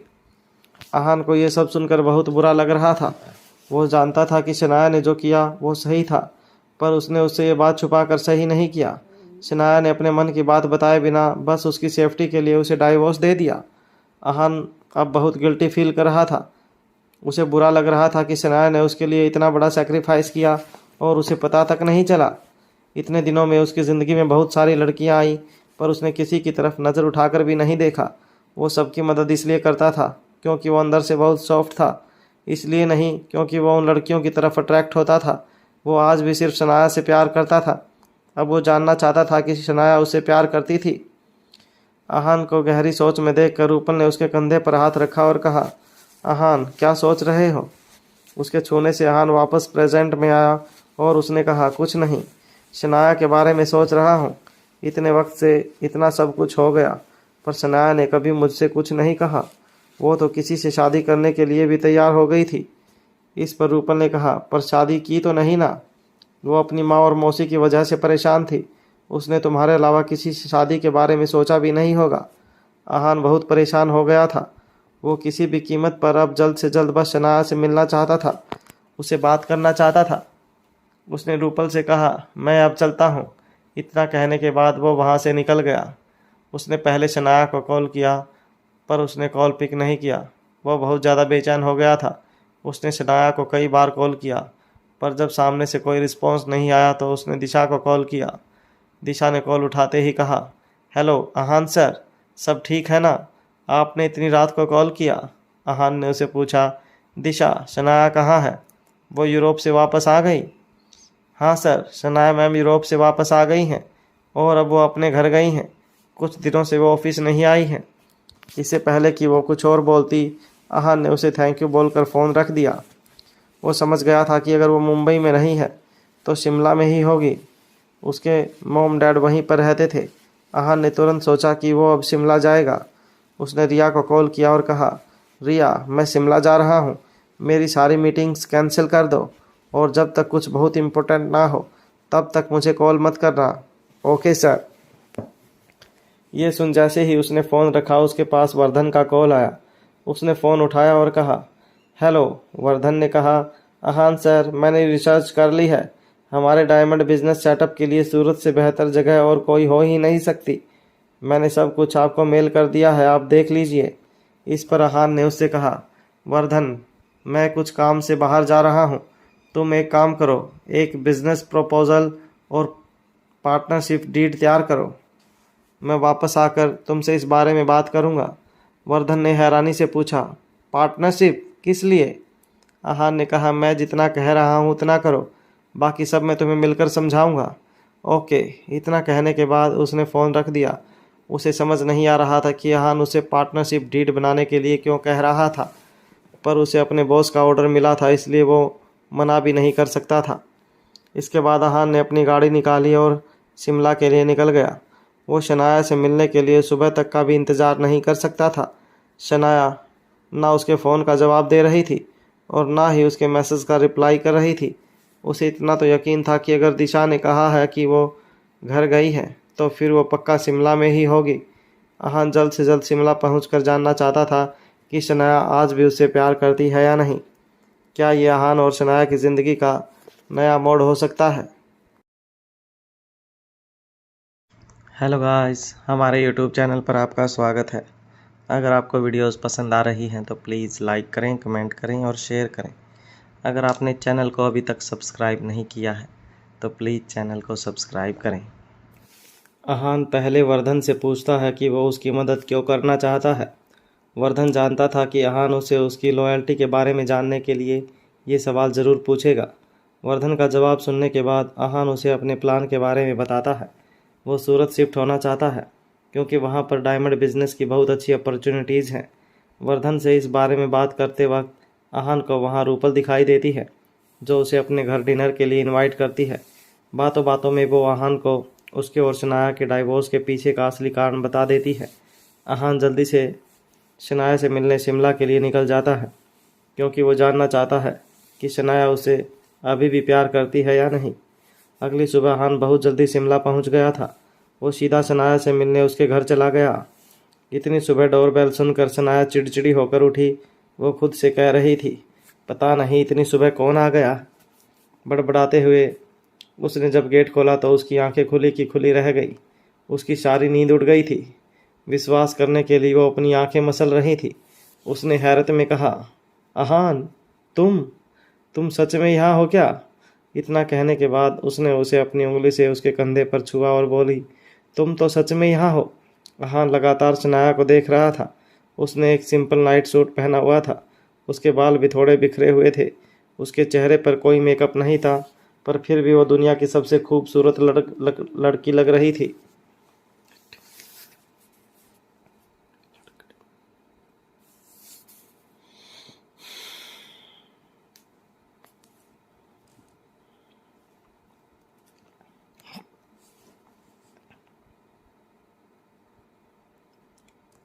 उसके चेहरे पर कोई मेकअप नहीं था, पर फिर भी वो दुनिया की सबसे खूबसूरत लड़की लग रही थी।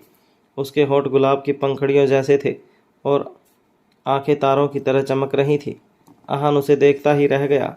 आहान ने एक बार फिर उसके कंधे पर हाथ रखा और उसे हिलाते हुए कहा, आहान।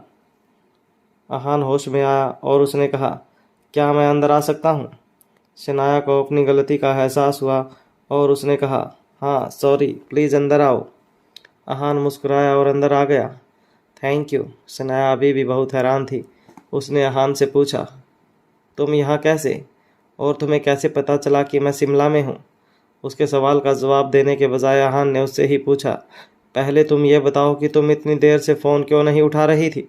मैं तुम्हें कल रात से कांटेक्ट करने की कोशिश कर रहा हूँ। शनाया ने कहा, वो मैं सो रही थी। पर तुम्हें इतनी क्या ज़रूरी बात करनी थी जो तुम्हें यहाँ आना पड़ा? अगर बिजनेस से रिलेटेड कोई बात है तो तुम जानते हो कि तुम कोई भी फैसला ले सकते हो। आहान ने कहा, शनाया बात बिजनेस की नहीं, हमारी ज़िंदगी की है। जब तुम फ़ोन नहीं उठा रही थी तब मैंने दिशा को कॉल किया।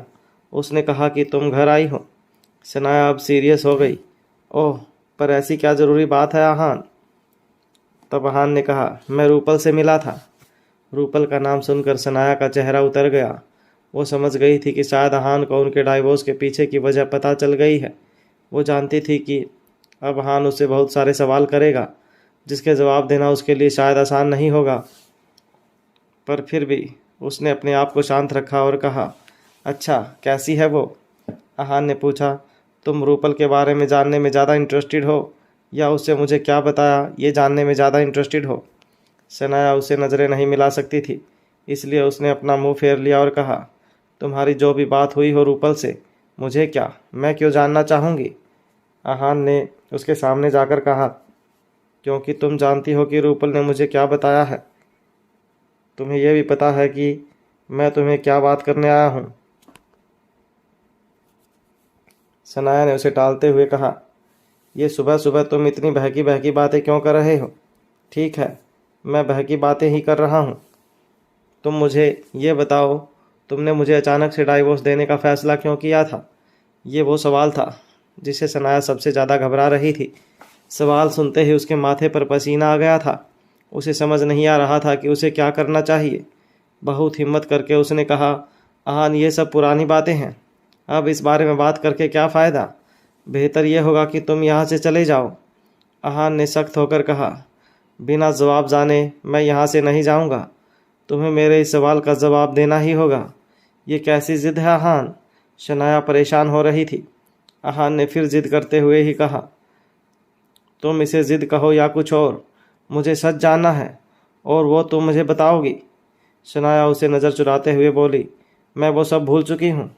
आहान ने कहा, पर मैं नहीं भूल सकता। शनाया जानती थी कि आहान बहुत ज़िद्दी है और वो बिना सच जाने वहाँ से नहीं जाएगा। वो ये भी जानती थी कि अगर वो रूपल से सच में मिला था तो उसे सच का पता ही होगा, इसलिए वो झूठ भी नहीं बोल सकती थी। अब उसके पास सच बोलने के अलावा कोई ऑप्शन नहीं था। शनाया को शांत देखकर आहान ने उसे पकड़ा और कहा, शनाया, मैं सच जानना चाहता हूँ। आहान के ये कहते ही उसकी आंखों से आंसू बहने लगे।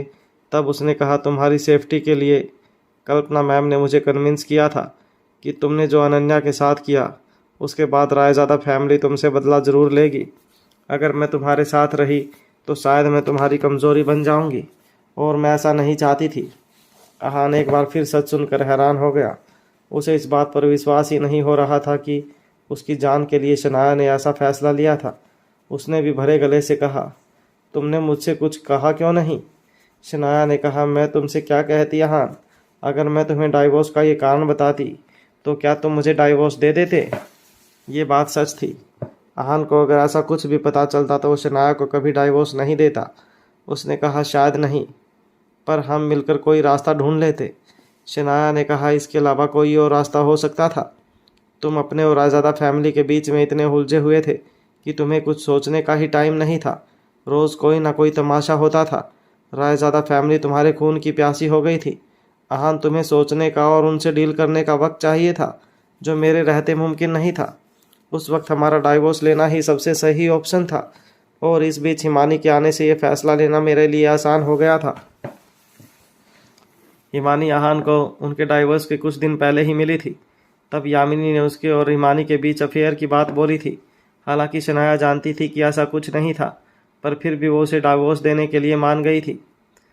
आहान जानता था कि शनाया के डाइवोर्स देने की वजह कोई बड़ी बात होगी, पर वो क्या थी इसके बारे में वो श्योर नहीं था।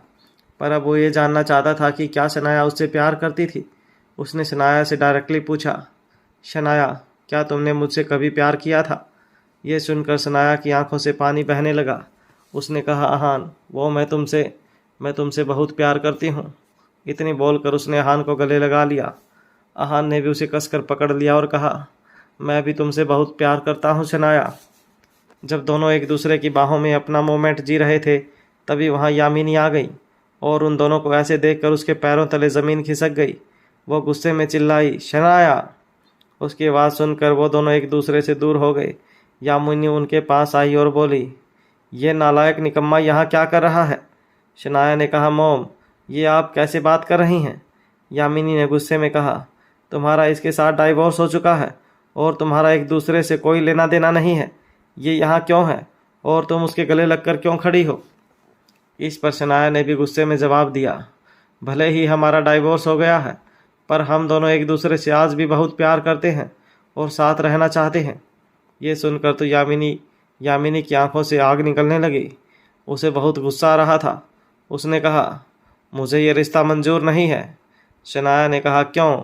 हमेशा आपको ये शिकायत थी कि आहान के पास पैसा नहीं है और वो नालायक और फटीचर है, पर अब तो ऐसा कुछ नहीं है।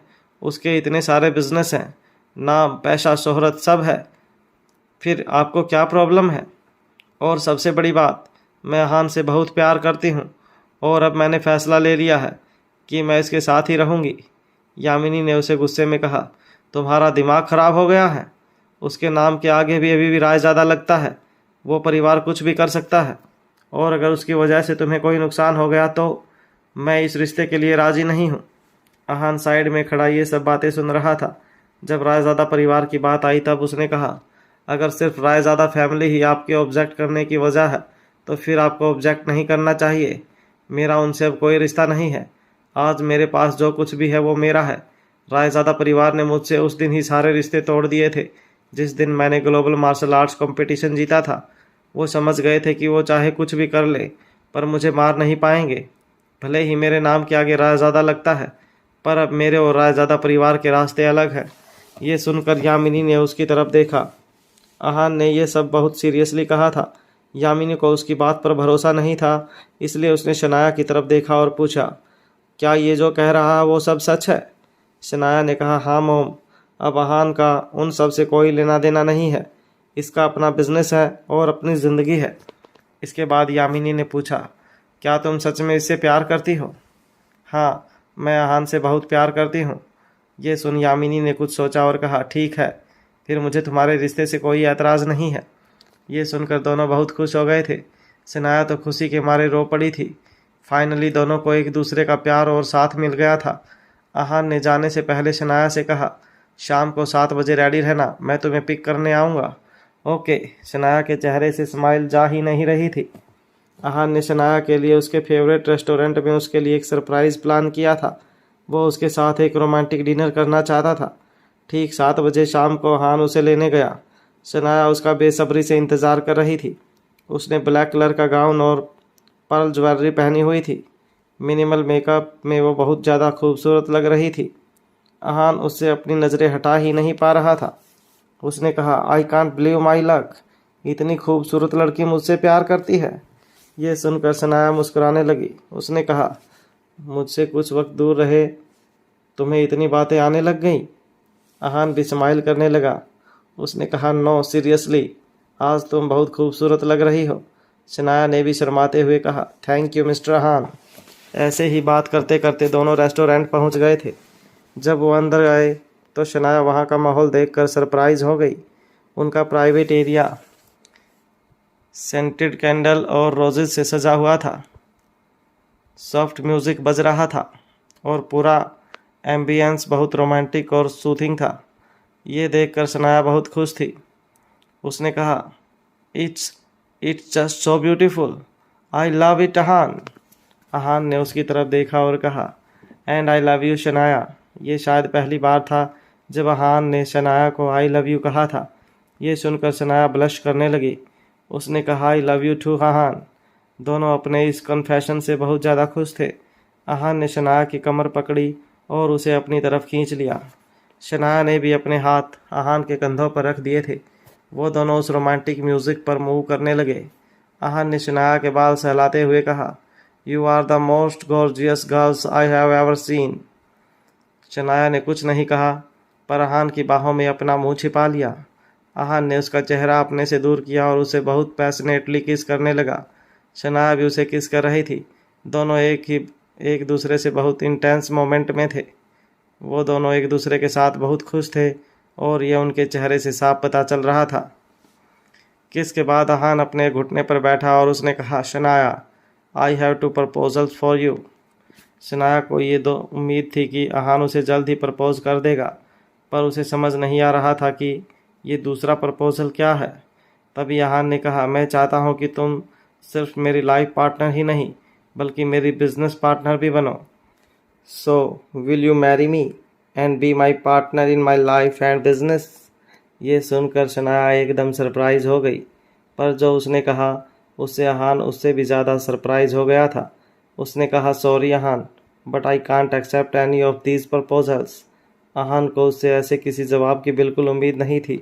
उसे समझ नहीं आ रहा था कि शनाया ने उसके प्रपोजल एक्सेप्ट करने से मना क्यों कर दिया। शनाया की इस ना से अहान बहुत हैरान हो गया था। अब उसे शनाया की ना का कारण समझ नहीं आ रहा था। शनाया शादी के लिए ना कैसे बोल सकती थी, और वो उसकी बिजनेस पार्टनर क्यों नहीं बनना चाहती थी। अहान हड़बड़ी में खड़ा हुआ और उससे पूछा, ये तुम क्या कह रही हो शनाया? तुम मुझसे शादी नहीं करना चाहती, और मेरी बिजनेस पार्टनर बनने में क्या प्रॉब्लम है? शनाया ने कहा, अहान, मैं तुमसे शादी करना चाहती हूँ, पर अभी नहीं। पिछली बार भी हमारी शादी सही हालातों में नहीं हुई थी, पर इस बार मैं हमारी शादी सारी रस्मों के साथ करना चाहती हूँ। इस बार मुझे एक ग्रैंड वेडिंग चाहिए। मैं चाहती हूँ कि इन सब की तैयारियाँ मैं खुद करूँ, और इन सब के लिए मुझे वक्त चाहिए। ये सुनकर तो अहान ने जैसे चैन की सांस ली।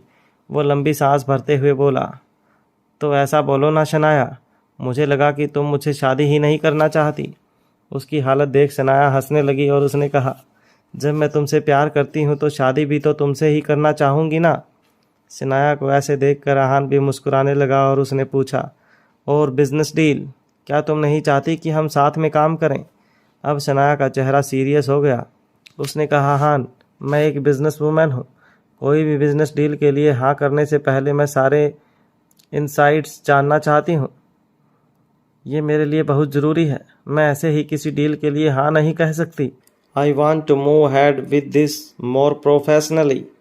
अब अहान समझ गया था कि शनाया उसके प्रपोजल को रिजेक्ट नहीं कर रही थी, बस वो कुछ भी फैसला लेने से पहले सब कुछ अच्छे से जानना चाहती थी।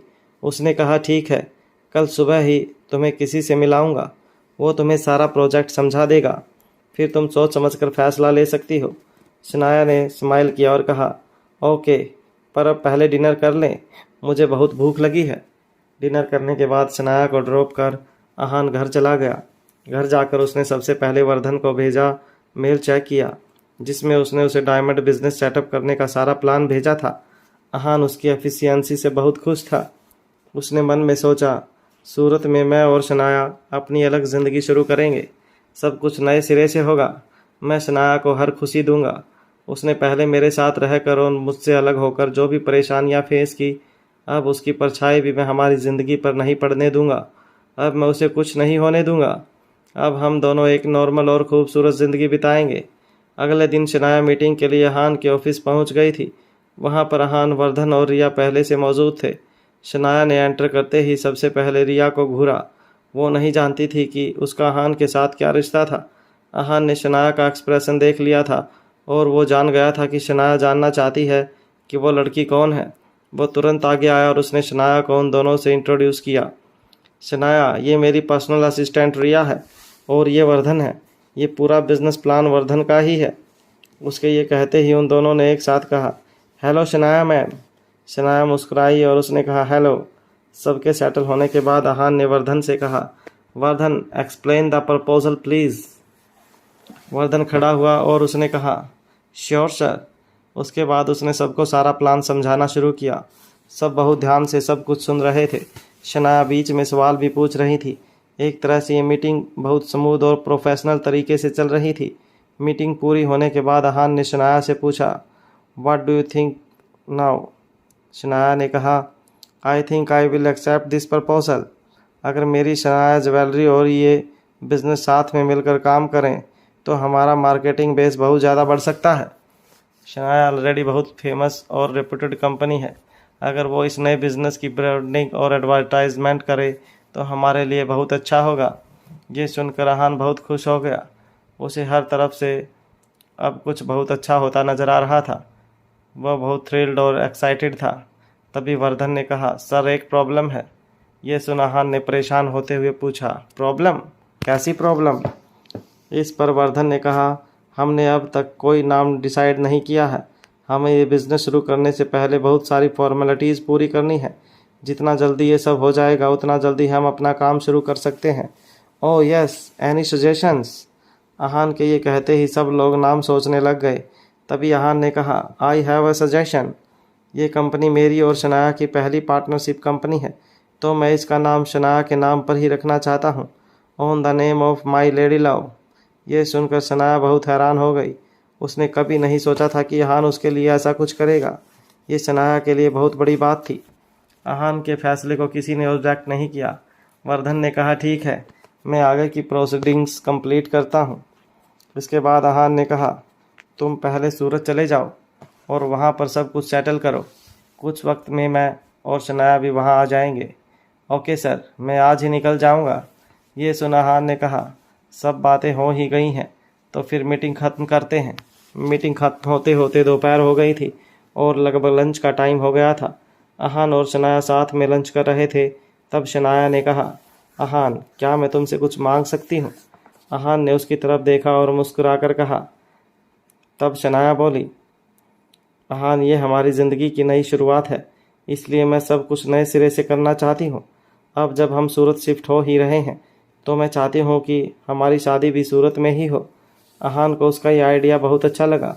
उसने कहा, जैसा तुम चाहती हो बिल्कुल वैसा ही होगा। हम सूरत में ही शादी करेंगे। सूरत में मेरे पास तुम्हारे लिए एक सरप्राइज़ भी है। आई होप तुम्हें वो सरप्राइज़ बहुत अच्छा लगेगा। शनाया सरप्राइज़ सुनते ही बहुत खुश हो गई।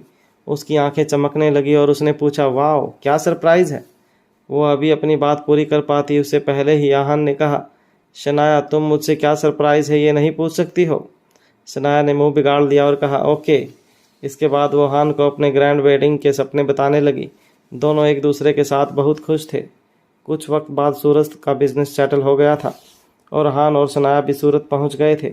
सूरत लैंड करने के बाद अहान सबसे पहले शनाया को एक बड़े से बंगले के सामने लेकर आ गया। वहां पहुंचते ही शनाया ने पूछा, क्या ये तुम्हारा सरप्राइज़ है? नहीं, मेरा सरप्राइज़ अंदर है, चलो। ये बोलते ही अहान ने उसका हाथ पकड़ा और उसे घर के अंदर ले गया। दरवाज़ा खोलते ही सामने बड़ा सा लिविंग हॉल था, जहाँ सेंटर में सोफ़ा रखा हुआ था। उसके कुछ ही दूर पर एक बड़ा सा झूला रखा था, जिस पर एक बूढ़ी औरत बैठी हुई धार्मिक किताब पढ़ रही थी। देखने में वो गुजराती लगती ही। उनका घर भी एकदम गुजराती स्टाइल से डेकोरेटेड था। अहान उनके पास आ गया और उनके पैर छूकर बोला, जय श्री कृष्णा दादी। शनाया अहान के मुंह से दादी शब्द सुनकर एकदम हैरान हो गई थी। उसने कभी उसके मुंह से उसकी दादी के बारे में नहीं सुना था। वो बूढ़ी औरत अहान की दादी शकुंतला बेन थी, जो अहान से बहुत प्यार करती थी। सालों पहले रायजादा परिवार में रोज़ रोज़ के ड्रामे से परेशान होकर वो वापस अपने शहर सूरत आ गई थी। उन्हें बिल्कुल अच्छा नहीं लगता था कि उनका खुद का परिवार उनके पोते के साथ ऐसा बर्ताव करता था, जहाँ तक कि उसकी जान का दुश्मन बन गया था। इसलिए वो सब छोड़कर यहाँ आ गई। लेकिन इतने सालों बाद भी वो अहान की आवाज़ तक नहीं भूली थी। उसके दादी बोलते ही उन्होंने अपनी बुक नीचे रखी और उसे देखकर बहुत खुश हो गई। उन्होंने उसका सिर सहलाते हुए कहा, मेरा डीकरा, मेरा पोता, मेरा राजकुमार मेरे पास आ गया। उनकी आंखों से खुशी के आंसू झलक रहे थे। अहान भी उनके पास बैठ गया और उनके आंसू पोंछते हुए बोला, क्या दादी, आते ही शुरू हो गई? अगर अब और आंसू बहाए तो वापस चला जाऊंगा। ये सुन दादी ने उसके कान पकड़ लिए और उसे डांटते हुए बोली, अच्छा, अभी आया है और अभी जाने की बात कर रहा है? रुक, तुझे तो मैं अपने डंडे से सीधा करती हूँ। क्या दादी? उन दादी पोते का प्यार देखकर शनाया के चेहरे पर स्माइल आ गई। उसने अहान का ये रूप पहले कभी नहीं देखा था। उसे नहीं पता था कि मार्शल आर्टिस्ट और एक इतना बड़ा बिजनेसमैन अहान, जो हमेशा सीरियस ही रहता था, वो ऐसा भी हो सकता था। तभी उसने अहान को कहते सुना, दादी, मेरा कान तो छोड़ो। पहले तो तू ये बता, दादी दादी बोलना छोड़। भूल गया तू मुझे? क्या बुलाता था? ठीक है मेरी प्यारी बा, प्लीज़ अब तो छोड़ दो। उसके ये बोलते ही दादी ने उसका कान छोड़ा और मुस्कुराते हुए उसे गले लगा लिया। अहान ने उनसे पूछा, कैसी हो बा? तुझे देखकर तो मेरी तबीयत ठीक है, बहुत अच्छी हो गई मेरा किदकरा।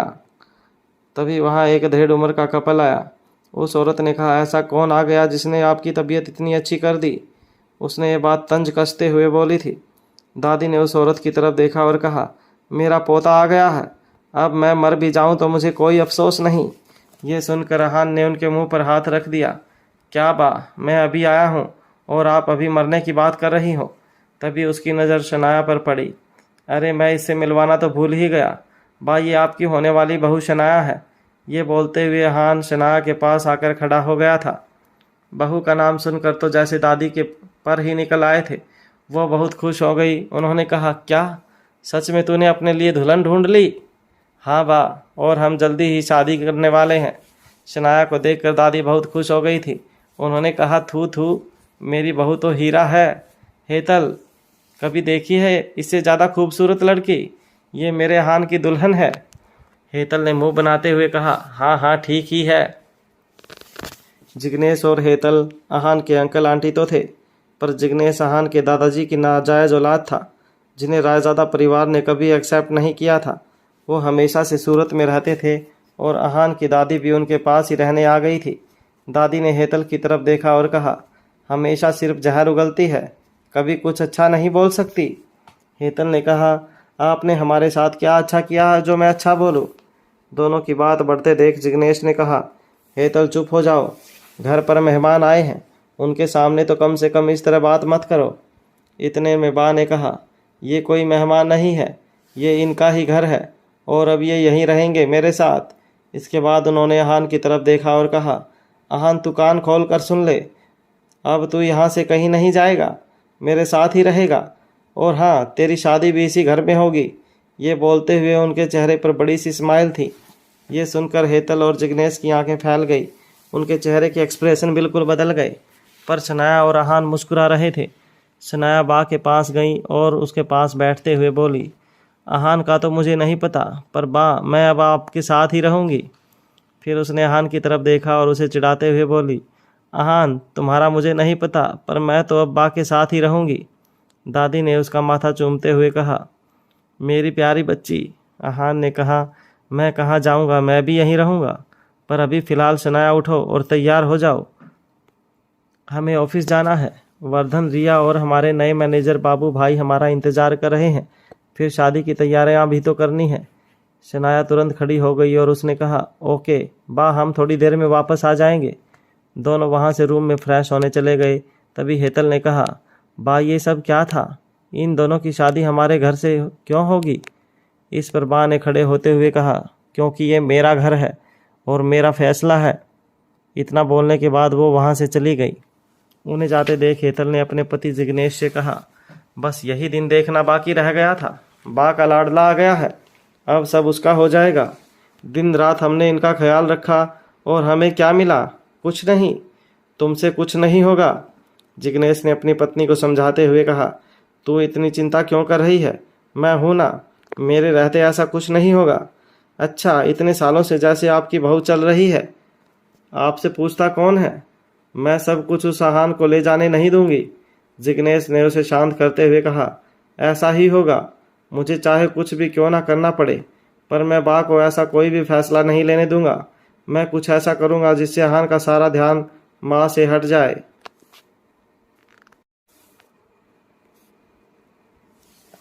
तैयार होकर अहान और शनाया अपने नए ऑफिस चले गए थे। वहाँ पर उन्हें वहाँ के लोकल बाबू भाई पटेल मिले, जो उनका बिजनेस भी संभालने वाले थे। वो शनाया ज्वेलर्स के मैनेजर थे। बाबू भाई पटेल टिपिकल गुजराती थे। उनका व्यापारी दिमाग बहुत तेज़ चलता था। उन्होंने वर्धन की बिजनेस सेटअप करने में बहुत मदद की थी। बाबू भाई ने अहान को देखकर कहा, जय अम्बे अहान भाई, हमारे सूरत शहर में आपका स्वागत है। आने में कोई परेशानी तो नहीं हुई ना? उनका खुश मिजाज नेचर देख अहान के चेहरे पर मुस्कुराहट आ गई। उसने कहा, थैंक यू बाबू भाई, और हमें कोई परेशानी नहीं हुई। बाबू भाई ने कहा, वर्धन भाई ने बताया मुझे आपको बिजनेस और शादी दोनों करनी है ना? आप बिल्कुल फिक्र मत करना, अब सब कुछ चकाचक तरीके से हो जाएगा। अपना सूरत का मार्केट वर्ल्ड क्लास है।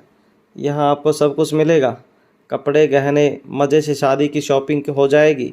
बाबू भाई लगातार बोल रहे थे, इसलिए अहान ने उन्हें शांत करते हुए कहा, बाबू भाई शांत हो जाइए, सब करेंगे, पर पहले हमें ऑफिस तो दिखाइए।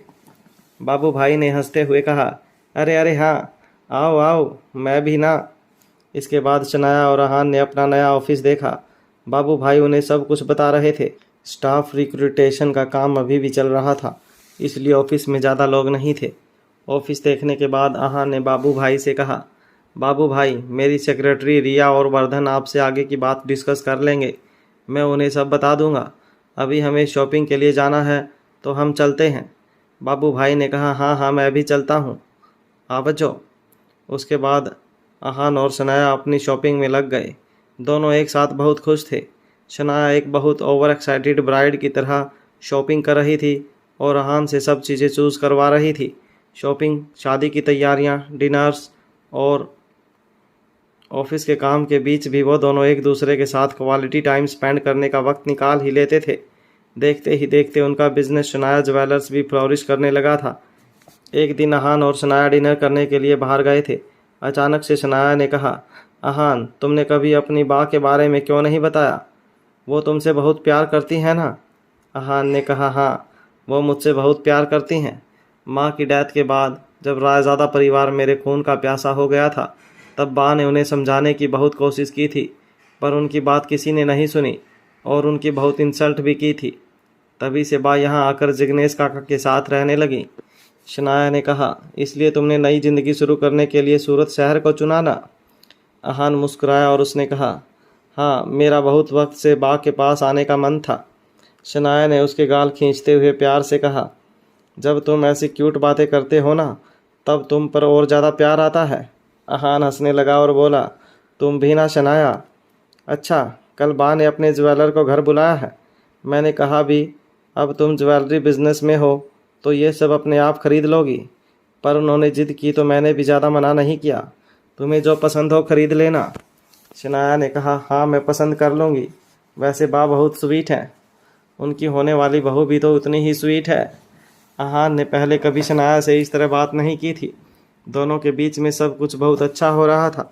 दोनों एक दूसरे के सामने खुलकर अपनी फीलिंग्स एक्सप्रेस कर पा रहे थे। शनाया ब्लश करने लग गई। उसने अहान को देखा और मन में सोचा, अब हमारी ज़िंदगी को किसी की नज़र ना लगे। अगले दिन शकुंतला देवी, शनाया और हेतल घर के लिविंग रूम में बैठे थे और उनके सामने ढेरों गहने डब्बे खुले हुए थे। साथ ही कुछ डिज़ाइनर गहनों की बुकलेट भी थी। पास में ही जौहरी भाई भी बैठे हुए थे और उन्हें गहने दिखा रहे थे। बा ने जवेरी भाई से कहा, जवेरी भाई, मेरा एक ही पोता और बहू है। मैं उनकी शादी में कोई कमी नहीं चाहती हूँ। गहने ऐसे होने चाहिए कि मेरी बहू पहने तो सब उसे ही देखते रह जाएं। इस पर जवेरी भाई ने कहा, मोटी बहन, आपकी बहू के लिए मैं एकदम सरस क्लास डिज़ाइन लाया हूँ। ऐसे डिज़ाइन आपने कभी नहीं देखे होंगे। ये सुन बा ने कहा, देखो, सिर्फ बड़ी बड़ी बातें करने से कुछ नहीं होगा। इनमें से तो मुझे अभी तक एक भी पसंद नहीं आया है, और कुछ दिखाओ। पास में बैठी हेतल बहुत चिढ़ रही थी। बा जिस तरह शनाया के लिए गहने देख रही थी, ये देखकर उसे बहुत जलन हो रही थी। उसने कहा, ऐसे भी क्या दाईने देखने की ज़रूरत है? आज कल की लड़कियां कहाँ ऐसे डिज़ाइन पहनती हैं। ये सुन बा ने कहा, शादी ब्याह में तो ऐसे ही दाहिने पहने जाते हैं, और मैं अपनी बहू को कुछ भी दूं, इससे तुझे क्या मतलब है? हेतल ने कहा, मतलब कैसे नहीं होगा? मैं भी आपकी बहू हूँ। आपने मुझे आज तक क्या दिया है? ये आज तक तू जो ऐश करती आई है, वो सब किसकी वजह से है? शनाया को एहसास हो गया था कि दोनों के बीच में गर्मा गर्मी होने वाली है, इसलिए उसने कहा, बा, काकी सही कह रही है। मैं इतने सारे गहनों का क्या करूँगी? वैसे भी मुझे सिंपल चीज़ें पसंद हैं, इसलिए हम कोई सिंपल डिज़ाइन सेलेक्ट कर लेते हैं। शनाया तुझे, वो अपनी बात पूरी कर पाती उससे पहले ही शनाया ने एक डिज़ाइन सेलेक्ट किया और उसे हाथ में लेकर बोली, बा, मुझे ये डिज़ाइन बहुत पसंद है। क्या हम ये फ़ाइनल कर सकते हैं? ठीक है, जैसी तेरी मर्ज़ी। जवेरी भाई, ये डिज़ाइन फ़ाइनल है। ये कब तक बनकर आ जाएगा? बा समझ गई थी कि शनाया नहीं चाहती थी कि उसके और हेतल के बीच में कोई बहस हो, इसलिए वो भी चुप हो गई। तभी जवेरी भाई ने कहा, बस 2 दिन में? ठीक है, मेरे पोते की शादी है अगले हफ्ते, तब तक मुझे सब कुछ तैयार चाहिए। तमें चिंता नहीं करो माटी बहन, मैं सबसे पहले ये सेट कर तैयार करवा के भिजवा दूंगा। शनाया और बा में एक बहुत अच्छा रिश्ता बन गया था। शनाया बिना सवाल किए उनकी बात मान जाती थी। शादी की सारी रस्में पंजाबी और गुजराती के मिक्स फूसियों से होने वाली थी। शादी की डेट फिक्स हो गई थी और तैयारी भी जोरों शोरों से शुरू हो गई थी। सूरत के बड़े बड़े लोगों को इनवाइट किया गया था।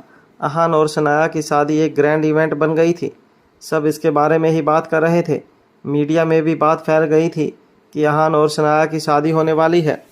शनाया को ग्रैंड वेडिंग चाहिए थी, इसलिए हल्दी, संगीत और शादी सब बहुत हाई लेवल पर डिसाइड हुए थे। आज से उनकी शादी के सारे फंक्शन शुरू होने वाले थे। शनाया हल्दी के लिए तैयार थी, पर अहान का कुछ पता नहीं था। वो सुबह से ही कहीं गायब था। शनाया बहुत परेशान थी। उसने रिया से पूछा, रिया, अहान कहाँ है? सब लोग आ गए हैं, फंक्शन शुरू करना है और अहान पता नहीं कहाँ चला गया। रिया ने उसे शांत करने के लिए कहा, मैम, वो सर ने कहा था कि उन्हें कुछ ज़रूरी काम है। तभी वहाँ पास ही में खड़ी बा ने कहा, आज के दिन उसे क्या ज़रूरी काम है? रुको, मैं अभी उसकी खबर लेती हूँ। बा फ़ोन लगाती है। उससे पहले ही अहान एक हार्ट शेप रोजेज़ के बुके के साथ वहाँ पहुँचा और शनाया के सामने अपने घुटनों के बल बैठते हुए बोला, शनाया, आज से हमारी ज़िंदगी की नई शुरुआत हो रही है और मैं चाहता हूँ कि हमारी आने वाली ज़िंदगी इन फूलों की तरह खूबसूरत हो और खुशियों से महकती रहे। ये देखकर शनाया की सारी परेशानी दूर हो गई।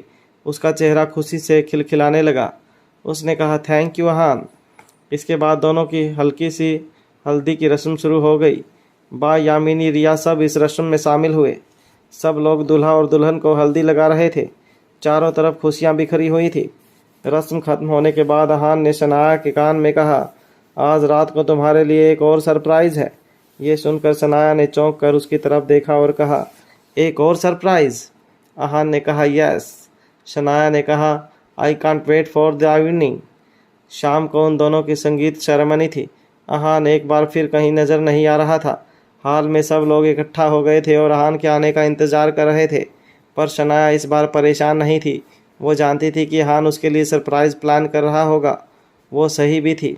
कुछ ही देर बाद अहान ने शनाया के फेवरेट सिंगर के साथ एक ग्रैंड एंट्री ली। उसे वहाँ देखकर शनाया बहुत खुश हो गई। उनका संगीत किसी सेलिब्रिटी इवेंट से कम नहीं था। बड़े बड़े लोग, हर तरह का ताम झाम, सब कुछ किसी सपने जैसा लग रहा था। दोनों की खुशी का कोई ठिकाना नहीं था। दोनों परिवारों ने भी इस फंक्शन को खूब एंजॉय किया। फंक्शन खत्म होने के बाद शनाया ने अहान से कहा, थैंक यू अहान, आज मैं सच में बहुत खुश हूँ। तुम दुनिया के बेस्ट पार्टनर हो। ये सुनकर अहान ने कहा, शनाया, मैं तुम्हारी खुशी के लिए कुछ भी कर सकता हूँ। अगले दिन आखिर वो पल भी आ ही गया जिसका अहान और शनाया को कब से इंतज़ार था। आज शनाया सही मायनों में पूरी तरह से अहान की होने जा रही थी। मंडप सज चुका था। अहान अपनी शनाया का इंतज़ार कर रहा था। फूलों की चादर के नीचे मंडप की तरफ बढ़ती शनाया अपनी शादी के खूबसूरत जोड़े में बहुत खूबसूरत लग रही थी। उसकी बड़ी बड़ी आंखें तारों की तरह चमक रही थी। उसके होठों की मुस्कान देख अहान बहुत खुश था। ऐसा लग रहा था जैसे आज एक बार फिर उसे शनाया से प्यार हो गया था। शनाया को इतना खुश देख आज यामिनी भी बहुत खुश थी। आखिर इतने स्ट्रगल के बाद अब शनाया की ज़िंदगी में प्यार वापस आया था। अहान ने शनाया को एक बार देखा और बस देखता ही रह गया। वो अपनी नज़रें उसके चेहरे से हटा ही नहीं पा रहा था। वो आज किसी परी से कम नहीं लग रही थी। जैसे ही शनाया मंडप के पास पहुंची और उसने अहान का हाथ थामा, दोनों की आंखों में खुशी के आंसू आ गए। इस वक्त का इंतज़ार शायद वो दोनों बहुत वक्त से कर रहे थे। दोनों को देखकर लोग आपस में बात कर रहे थे और उन्हें दुआएं दे रहे थे। आज वो दोनों किसी रॉयल कपल से कम नहीं लग रहे थे। जहां लोगों की नज़र सिर्फ उन दोनों पर थी, वहीं अहान और शनाया को जैसे किसी की पड़ी ही नहीं थी। वो दोनों बस एक दूसरे की आंखों में देख रहे थे। अहान ने कहा, you are looking beautiful. Shanaya शर्मा गई और उसने कहा, एंड यू लुक हैंडसम। तभी पंडित जी ने उनसे कहा, शादी की रस्में शुरू करते हैं। पहले लड़की वरमाला पहनाएगी और फिर लड़का। जैसे ही उन दोनों ने एक दूसरे के गले में माला डाली, पूरे मंडप पर फूलों की बौछार हो गई। बा, यामिनी, शेखर, वर्धन, रिया, बाबू भाई सब बहुत खुश थे। जिग्नेश और हेतल भी शादी में शामिल हुए थे, पर वो सिर्फ खुश होने का नाटक कर रहे थे। वहाँ पर मीडिया और बहुत बड़े बड़े लोग मौजूद थे। उसके बाद शादी की बाकी रस्में शुरू हुई। सब कुछ बहुत अच्छे से हो रहा था। अहान और शनाया एक दूसरे का हाथ थामे फेरे ले रहे थे। फेरों के बाद पंडित जी ने कहा, वधू की मांग भरो और मंगलसूत्र पहनाओ।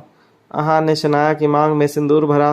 सिंदूर भरते हुए हल्का सा सिंदूर शनाया की नाक पर जा लगा। ये देख आसपास बातें शुरू हो गई। तभी बा ने कहा, अरे ये तो बहुत अच्छा शगुन है। अहान तुझसे बहुत प्यार करता है शनाया। ये सुन शनाया शर्मा गई। उसके बाद अहान ने उसे मंगलसूत्र पहनाया, पर मंगलसूत्र पहनाते हुए पता नहीं कैसे मंगलसूत्र की एक कड़ी टूट गई। ये बहुत बड़ा अपशगुन था।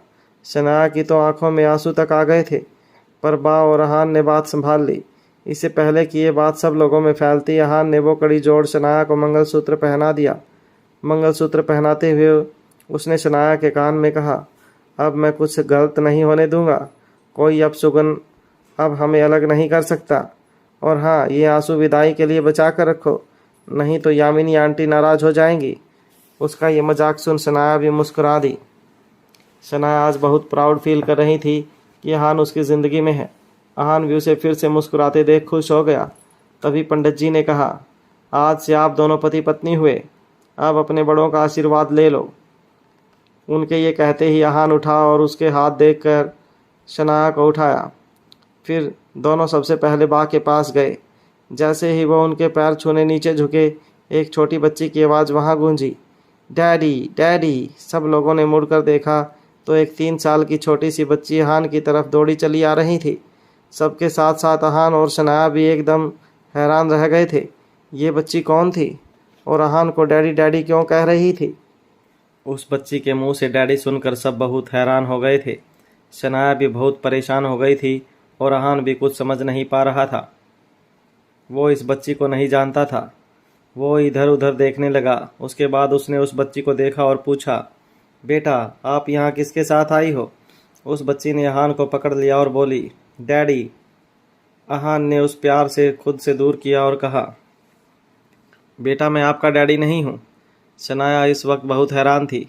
वो जानती थी कि ऐसा कुछ नहीं हो सकता, पर इतने सारे लोगों के सामने वो बहुत एम्बैरस्ड फील कर रही थी। उसके लिए आज बहुत बड़ा दिन था और अचानक से ये बच्ची आ गई थी जो अहान को डैडी बोल रही थी। जो लोग अब तक शनाया और अहान की जोड़ी को देख तारीफ़ों के पुल बांध रहे थे, अहान को बेस्ट लाइफ पार्टनर बोल रहे थे, अब वो ही अहान के कैरेक्टर को लेकर आपस में फुसफुसा रहे थे। वहीं वर्धन, रिया और बाबू भाई पैनिक करने लगे। वो किसी भी तरह इस सिचुएशन को हैंडल करना चाहते थे। वर्धन ने तुरंत गार्ड को बुलाया और उस बच्ची को वहाँ से ले जाने के लिए कहा, पर जैसे ही गार्ड ने उसे हाथ लगाया वो बच्ची ज़ोर ज़ोर से रोने लगी। तभी शनाया उनके पास आई और उसने कहा, इसे यहीं रहने दो और इसके पेरेंट्स को ढूंढो। शनाया को देखकर अहान परेशान हो गया। उसने कहा, शनाया मैं सच में इस बच्ची को नहीं जानता। शनाया ने अहान की तरफ देखा और मायूस होते हुए कहा, I know Ahaan and I wish मेरा ये बिलीव सच भी हो। तभी वहाँ पर शनाया के पेरेंट्स भी आ गए। यामिनी ने ऊंची आवाज़ में कहा, अहान ये सब क्या नाटक है? मैंने बहुत भरोसा करके इस रिश्ते के लिए हाँ किया था और अब यहाँ ये ड्रामा हो रहा है। कुछ एक्सप्लेनेशन दोगे?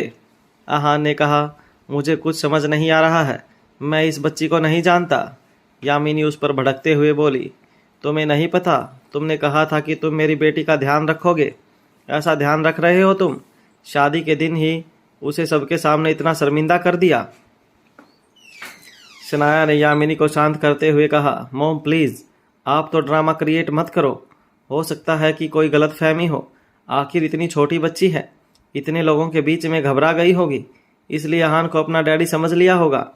यामिनी ने उसे वार्न करते हुए कहा, अगर जैसा तुम कह रही हो वैसा नहीं हुआ तो मुझसे बुरा कोई नहीं होगा। अहान को कुछ समझ नहीं आ रहा था। उसका सारा स्टाफ इस बच्ची के पेरेंट्स को ढूंढने में लगा हुआ था, पर उन्हें कोई नहीं मिल रहा था। तभी वहाँ वर्धन आया। अहान ने उसे पूछा, वर्धन इस बच्ची के पेरेंट्स कहाँ हैं? वर्धन ने कहा, अहान सर यहाँ कोई ऐसा नहीं है जो इस बच्ची को जानता हो। ये क्या बकवास कर रहे हो? फिर ये बच्ची यहाँ कैसे आ सकती है? गेस्ट लिस्ट चेक करो, सीसीटीवी चेक करो, कुछ भी करो, बस इस बच्ची को उसके पेरेंट्स तक पहुँचा दो। वर्धन ने कहा, सर मैं सब करने की कोशिश कर रहा हूँ, पर यहाँ मीडिया के इतने सारे लोग हैं। अहान ने उसे उसकी बात पूरी नहीं करने दी और कहा, वो सब बाद में हैंडल हो जाएगा। वहाँ पर बहुत सारी मीडिया और बड़े बड़े बिजनेसमैन थे। सब इस वक्त उन दोनों के बारे में ही बात कर रहे थे। वहाँ के सिक्योरिटी मैनेजमेंट ने किसी तरह गेस्ट को वहाँ से भेज दिया था पर मीडिया के होने की वजह से ये बात जल्दी ही फैल गई थी। इस बीच अचानक ही रिया की नज़र उस बच्चे के गले में लटके कार्ड पर गई। उसने कहा, आहान सर, उसके गले में कुछ है। शनाया उसके पास आई और उसने उसके गले से कार्ड निकाला। उसमें जो था वो देखकर शनाया हैरान हो गई। ऐसा लग रहा था जैसे एक ही पल में उसकी सारी दुनिया ऊपर नीचे हो गई थी। शनाया को इतना परेशान देखकर आहान घबरा गया। उसने कहा, शनाया, इस कार्ड पर क्या है? तुम इतना घबराई हुई क्यों हो? शनाया ने उसका हाथ पकड़ा और उसे अपने साथ अंदर रूम में ले गई। उसने दरवाज़ा बंद कर लिया क्योंकि वो आहान से अकेले में बात करना चाहती थी। वो रूम इस वक्त बहुत खूबसूरत ढंग से सजा हुआ था। आज उनकी सुहागरात थी। आहान ने उससे पूछा, शनाया, आखिर बात क्या है? शनाया ने उसे कार्ड में मिली डीएनए रिपोर्ट दिखाई जो ये साबित कर रही थी कि वो बच्ची आहान की ही बेटी थी। ये बात है आहान, मैं तुम्हारे पास इस बात का कोई जवाब? आहान ने जब वो रिपोर्ट देखी तो जैसे उसके पैरों तले ज़मीन खिसक गई। उसे विश्वास ही नहीं हो रहा था कि उसका डीएनए उस बच्ची से मैच हो रहा था। उसके पास शनाया को देने के लिए कोई जवाब नहीं था। फिर भी उसने कहा, शनाया, मेरा विश्वास करो। तुम तो जानती हो कि मैंने तुम्हारे अलावा कभी किसी और से प्यार नहीं किया है। ये बच्ची मेरी नहीं है। शनाया ने कहा, आहान, ये सब क्या हो रहा है? प्लीज़ मुझे इसका कोई तो एक्सप्लेनेशन दो। आहान ने कहा, शनाया, मेरा यकीन करो, मैं तुमसे कुछ नहीं छिपा रहा हूँ। मुझे सच में नहीं पता है कि ये बच्ची कौन है और कहाँ से आई है। ये ज़रूर कोई बहुत बड़ी मिसअंडरस्टैंडिंग है। शनाया ने कहा, आहान, इस वक्त मुझे भी कुछ समझ नहीं आ रहा है। मैं इस डीएनए रिपोर्ट पर भरोसा करूं या फिर तुम्हारी बात पर, जो है हमारे सामने है। इतने लोगों के बीच में हमें इतना एम्बैरस होना पड़ा। आहान को समझ नहीं आ रहा था कि वो क्या बोले। उसका इतना खास दिन इस तरह से ख़राब हो गया था। उसने कहा, शनाया, मैं अपनी सच्चाई साबित करने के लिए एक बार फिर डीएनए टेस्ट करवाऊंगा। तुम बस मेरा विश्वास करो। शनाया ने गहरी सांस ली और कहा, ठीक है, कल सुबह टेस्ट के बाद तो वैसे भी साबित हो ही जाएगा। आई होप बस ये सब एक मिसअंडरस्टैंडिंग ही हो। ऐसा लग रहा था जैसे शनाया बहुत उदास और मायूस हो गई थी। आज उसकी ज़िंदगी का सबसे खास दिन था जो इस तरह ख़राब हो गया था। तभी अचानक से उस रूम के दरवाजे पर दस्तक हुई। शनाया ने दरवाज़ा खोला तो बाहर वो बच्ची खड़ी थी। उसने शनाया को अपनी चमकती आंखों से देखा और कहा, दीदी, दादी ने कहा अंदर आओ। आप यहाँ थे तो मैं भी आ गई। इतना बोलने के बाद वो रूम में घुस गई और उनके बेड पर जाकर बैठ गई। वो वहाँ रखे फूलों से खेलने लगी थी। बेड के एक कोने पर आहान खड़ा था और दूसरे कोने पर शनाया, जो स्टेज उन दोनों की सुहागरात के लिए सजाया गया था, उस पर ये 3 साल की बच्ची मज़े से खेल रही थी और आहान और शनाया 2 कोने में खड़े खड़े बार बार उसे देख रहे थे। कमरे में खामोशी पसर गई थी। कुछ देर बाद अचानक से वो बच्ची उठी और आहान के पास आकर रोने लगी। रोते हुए भी बस आहान को अपना डैडी बोल रही थी। आहान ने उस बच्ची को खुद से दूर किया और कहा, बेटा, मैं तुम्हारा डैडी नहीं हूँ। तुम कहाँ से आई हो और तुम्हारा नाम क्या है? उस बच्ची ने रोते हुए कहा, नहीं, आप डैडी हो, आप डैडी हो मेरे। आहान का दिल पिघल गया। उसने उस बच्ची के आंसू पोंछे और कहा, अच्छा, तुम्हारा नाम क्या है? उस बच्ची ने कहा, परी। इसके बाद उसने कहा, डैडी, अब मैं नहीं जाऊंगी, आपके पास ही रहूंगी। आहान को समझ नहीं आ रहा था कि वो कैसे समझाए कि वो उसका डैडी नहीं है। यह सब देखकर शनाया बहुत ऑकवर्ड फील कर रही थी। वो बस बेड के एक कोने में खड़ी थी और उन दोनों को देख रही थी। तभी परी ने आहान से कहा, डैडी, मुझे बहुत भूख लगी है। इस पर आहान ने कहा, अच्छा, मैं अभी कुछ मंगवाता हूँ। इसके बाद उसने अपने नौकर को कॉल किया और परी के लिए खाना मंगवाया। आहान ने कहा, लो, खा लो। मैं खुद कैसे खाऊंगी, आप खिला दो ना। ये सुन आहान ने शनाया की तरफ देखा और कहा, बेटा, आप खुद खा लो। परी अपने पैर पटकने लगी। नो नो नो, आप खिलाओ, मुझे आपके हाथ से खाना है। आहान उसे हैंडल नहीं कर पा रहा था, इसलिए शनाया आगे आई और उसने कहा, बेटा, मैं खिला देती हूँ। परी ने कहा, नो, मुझे सिर्फ मेरे डैडी के हाथों से खाना है। ये बोलने के बाद वो बहुत मासूमियत से आहान की तरफ देखने लगी। ये देखकर आहान ने सोचा, खाना ही तो खिलाना है, शनाया को अजीब लगेगा, मैं ही खिला देता हूँ। उसने परी से कहा, अच्छा, आओ मैं खिलाता हूँ। ये सुनकर परी खुश हो गई और बेड के बीच में बैठ गई। आहान उसके पास आया और उसने खाना खिलाने लगा। खाना खाने के बाद परी उसकी गोद में जाकर बैठ गई। उसने कहा, डैडी, नींद आ रही है, आज मैं आपकी गोद में सो जाऊं? बेटा इतना बड़ा बेड है, आप उस पर सो जाओ। ये सुन परी की आंखों में फिर से आंसू आ गए थे। उसने कहा, नो डैडी। वो परी को फिर से रुलाना नहीं चाहता था, इसलिए उसने शनाया की तरफ देखा, जो इस वक्त उदास चेहरे के साथ साइड पर लगे सोफे पर बैठी हुई थी। वो दोनों कुछ नहीं कर सकते थे, बस मजबूर थे। अहान ने परी को अपनी गोद में सुला लिया। वो बहुत सुकून से सोई थी। अहान और शनाया को पता ही नहीं चला कि कब उन दोनों को भी नींद आ गई। शनाया सोफे पर सोई हुई थी और अहान बेड का सहारा लिए सोया हुआ था। अगली सुबह जब शनाया उठी तो अहान और परी दोनों ही रूम में नहीं थे। शनाया को समझ नहीं आ रहा था कि अहान उसे बिना बताए कहाँ चला गया। शनाया ने थोड़ा पैनिक किया, पर फिर उसे याद आया कि अहान आज टेस्ट के लिए जाने वाला था। शनाया को वो वहीं गया हो। कुछ देर बाद वो दोनों वापस भी आ गए थे। अहान ने आते ही कहा, मैं टेस्ट सैंपल दे आया हूँ, शाम 7 बजे तक रिपोर्ट्स आ जाएंगी। ओके। शनाया अब भी उदास थी। उसने इतना ही जवाब दिया। इसके बाद अहान अपने आप को बिजी रखने और अपना माइंड डाइवर्ट करने के लिए ऑफिस चला गया। वहीं शनाया घर पर ही थी और अपने वर्क कॉल्स ले रही थी। जहां उन दोनों को आज नए दूल्हा दुल्हन की तरह साथ में टाइम स्पेंड करना चाहिए, शादी के बाद रस्में करनी चाहिए थी, वहीं वो दोनों ही काम में बिजी होकर अपना माइंड डाइवर्ट करने की कोशिश करने लगे थे। ऐसे में बा ने भी दोनों से कुछ नहीं कहा। उन्हें लगा रस्में तो होती रहेंगी, पहले दिल की बेचैनी दूर हो जाए बस। घर में सब बहुत परेशान थे। मीडिया में भी ये बात फैल गई थी। बस हेतल को इन सब में बहुत मज़ा आ रहा था। उसने कहा, नाजायज़ की नाजायज़ औलाद तो होगी ही ना।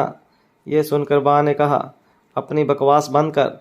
ये सुन हेतल ने कहा, मेरा मुंह तो बंद करने से क्या हो जाएगा, जो सच है वो तो सच ही रहेगा ना। इस पर शनाया ने उनसे कहा, आंटी आपको जो बोलना है रिपोर्ट्स आने के बाद बोल लेना, अभी ऐसे बेतुके इल्ज़ाम लगाने की कोई ज़रूरत नहीं है। तभी बा ने शनाया से पूछा, बेटा रिपोर्ट्स कब तक आएंगी? शाम 7 बजे तक बा। ठीक है, उससे पहले इस बारे में कोई बात नहीं करेगा। बा ने इतना कहा और वहाँ से चली गई। शनाया भी अपने रूम में चली गई, जहाँ पर परी सोई हुई थी। अहान और शनाया दोनों ही काम में मन लगाने की कोशिश कर रहे थे, पर उनका बिल्कुल मन नहीं लग रहा था। रह रह कर उनकी नज़रें बस घड़ी की तरफ जा रही थी और दोनों 7 बजने का इंतज़ार कर रहे थे। 7 बजते ही शनाया का दिल बेचैन होने लगा।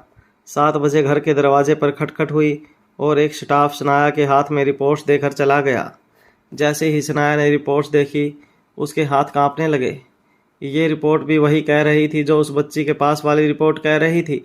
पर अहान की ही बेटी थी। दोनों के डीएनए मैच हो रहे थे। पर कैसे? अहान तो कभी किसी के साथ फिजिकल नहीं हुआ था, तो ये बच्ची किसकी थी? और उसकी डीएनए रिपोर्ट अहान से कैसे मैच हो रही थी? शनाया की ज़िंदगी उथल पुथल हो गई थी। वो इस बात से बहुत दुखी और परेशान हो गई थी। उसने अहान पर आंख बंद करके भरोसा किया था, पर उसे अब ऐसा लग रहा था कि उसने उसके साथ इतना बड़ा धोखा किया है। शनाया की आंखों से आंसू मोतियों की तरह गिर रहे थे। पास में ही परी दरवाजे के पीछे डरी सहमी खड़ी हुई थी। शनाया इंतज़ार नहीं कर सकती थी, इसलिए उसने अहान के ऑफिस जाने का फ़ैसला किया। वो अहान से इस रिपोर्ट के बारे में हज़ारों सवाल करना चाहती थी। शनाया और परी अहान के ऑफिस के लिए निकल गए। शनाया अपने ही ख्यालों में खोई हुई थी और बहुत परेशान थी। उसके दिमाग में भी कई सारे सवाल चल रहे थे। इतनी परेशानी में उसे ध्यान ही नहीं रहा कि कब उसने गलत टर्न ले लिया। सामने से लगातार गाड़ियां आ रही थी। शनाया को जब तक अपनी गलती का एहसास हुआ तब तक बहुत देर हो चुकी थी। वो किसी तरह कार और बाइक से बचती रही, पर तभी एक फुल स्पीड में चलता ट्रक उसके सामने आ गया। अचानक अपने सामने से गाड़ी आते देख वो ट्रक ड्राइवर भी बैलेंस नहीं कर पाया और एक बहुत ही भयानक एक्सीडेंट हो गया। इस एक्सीडेंट में कार के आगे का पार्ट पूरी तरह से डैमेज हो गया था, पर सामने मौत देख शनाया ने परी को इस तरह पकड़ लिया था कि उसे ज़्यादा गहरी चोट नहीं आई, पर उसके खुद के सिर पर गहरी चोट आ गई थी। खून पानी की तरह बह रहा था। आसपास इकट्ठा हुए लोगों ने उन्हें हॉस्पिटल पहुंचा दिया था। अहान को जब इस बारे में पता चला तो वो भी सब कुछ छोड़ हॉस्पिटल पहुंचा। कुछ ही देर में ऑपरेशन थिएटर से बाहर आकर डॉक्टर ने कहा, sorry we lost her. Ahaan को नहीं पता था कि वो किसकी बात कर रहे हैं, परी या शनाया की। तभी एक नर्स आकर बोली, सर आपकी बेटी को होश आ गया है, पर उसकी हालत बहुत ख़राब है। ये सुन तो जैसे उसके कदम ही लड़खड़ा गए। उसकी बातों से साफ हो गया था कि शनाया उसे छोड़कर चली गई थी। वो अंदर तक टूट गया था। अब अहान की ज़िंदगी क्या नया मोड़ लेगी। घर पर इस वक्त शनाया के अंतिम संस्कार की सभी तैयारियां हो चुकी थी। किसे पता था कि कल जो शनाया अपनी शादी के जोड़े में इतनी खूबसूरत लग रही थी, आज वो ऐसे कफन में लेटी होगी। जो मेहमान उनकी शादी के लिए आए थे, अब उसके मरने का शौक मना रहे थे। शनाया को विदा करने से पहले सभी जरूरी पूजा और रस्में पूरी कर ली गई।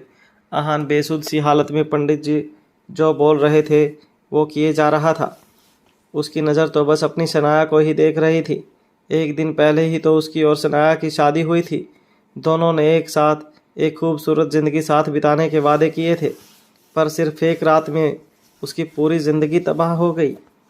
उस 3 साल की बच्ची परी की वजह से आहान की शनाया उससे हमेशा हमेशा के लिए दूर हो गई थी।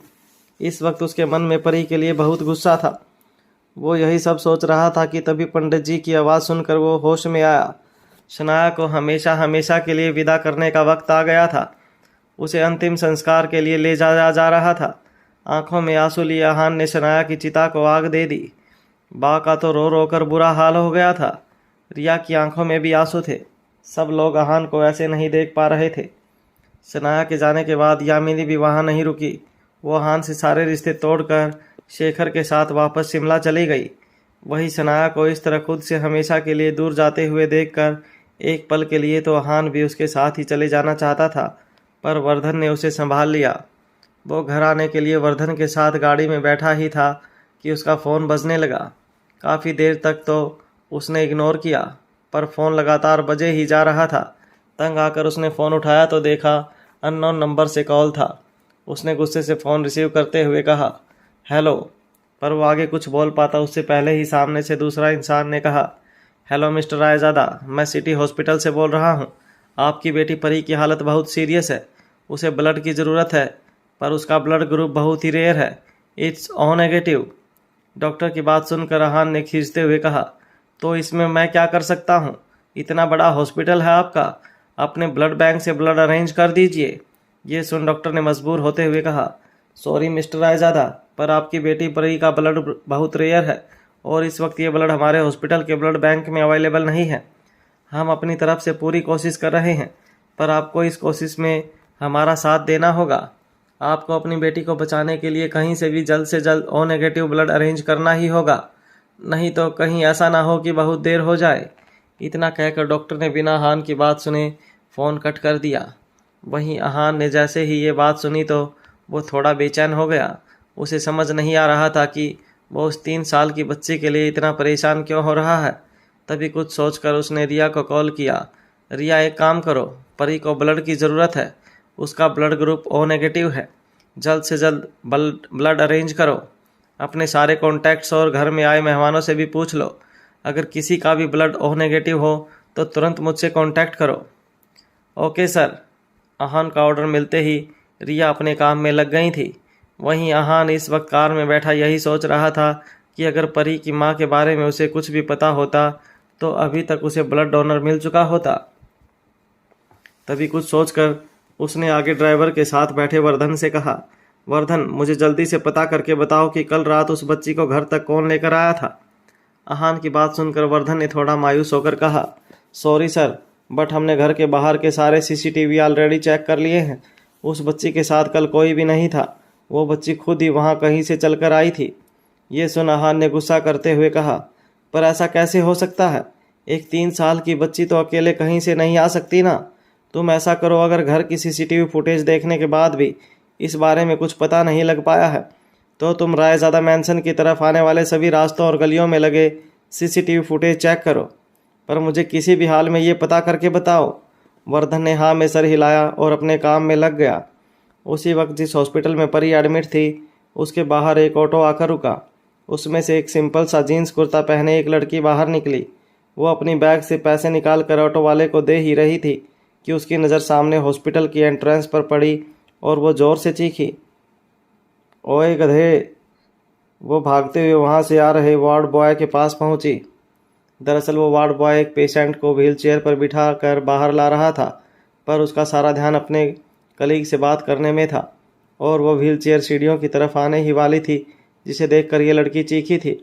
उसने समय रहते व्हीलचेयर और पेशेंट दोनों को संभाल लिया, नहीं तो पता नहीं क्या हो जाता।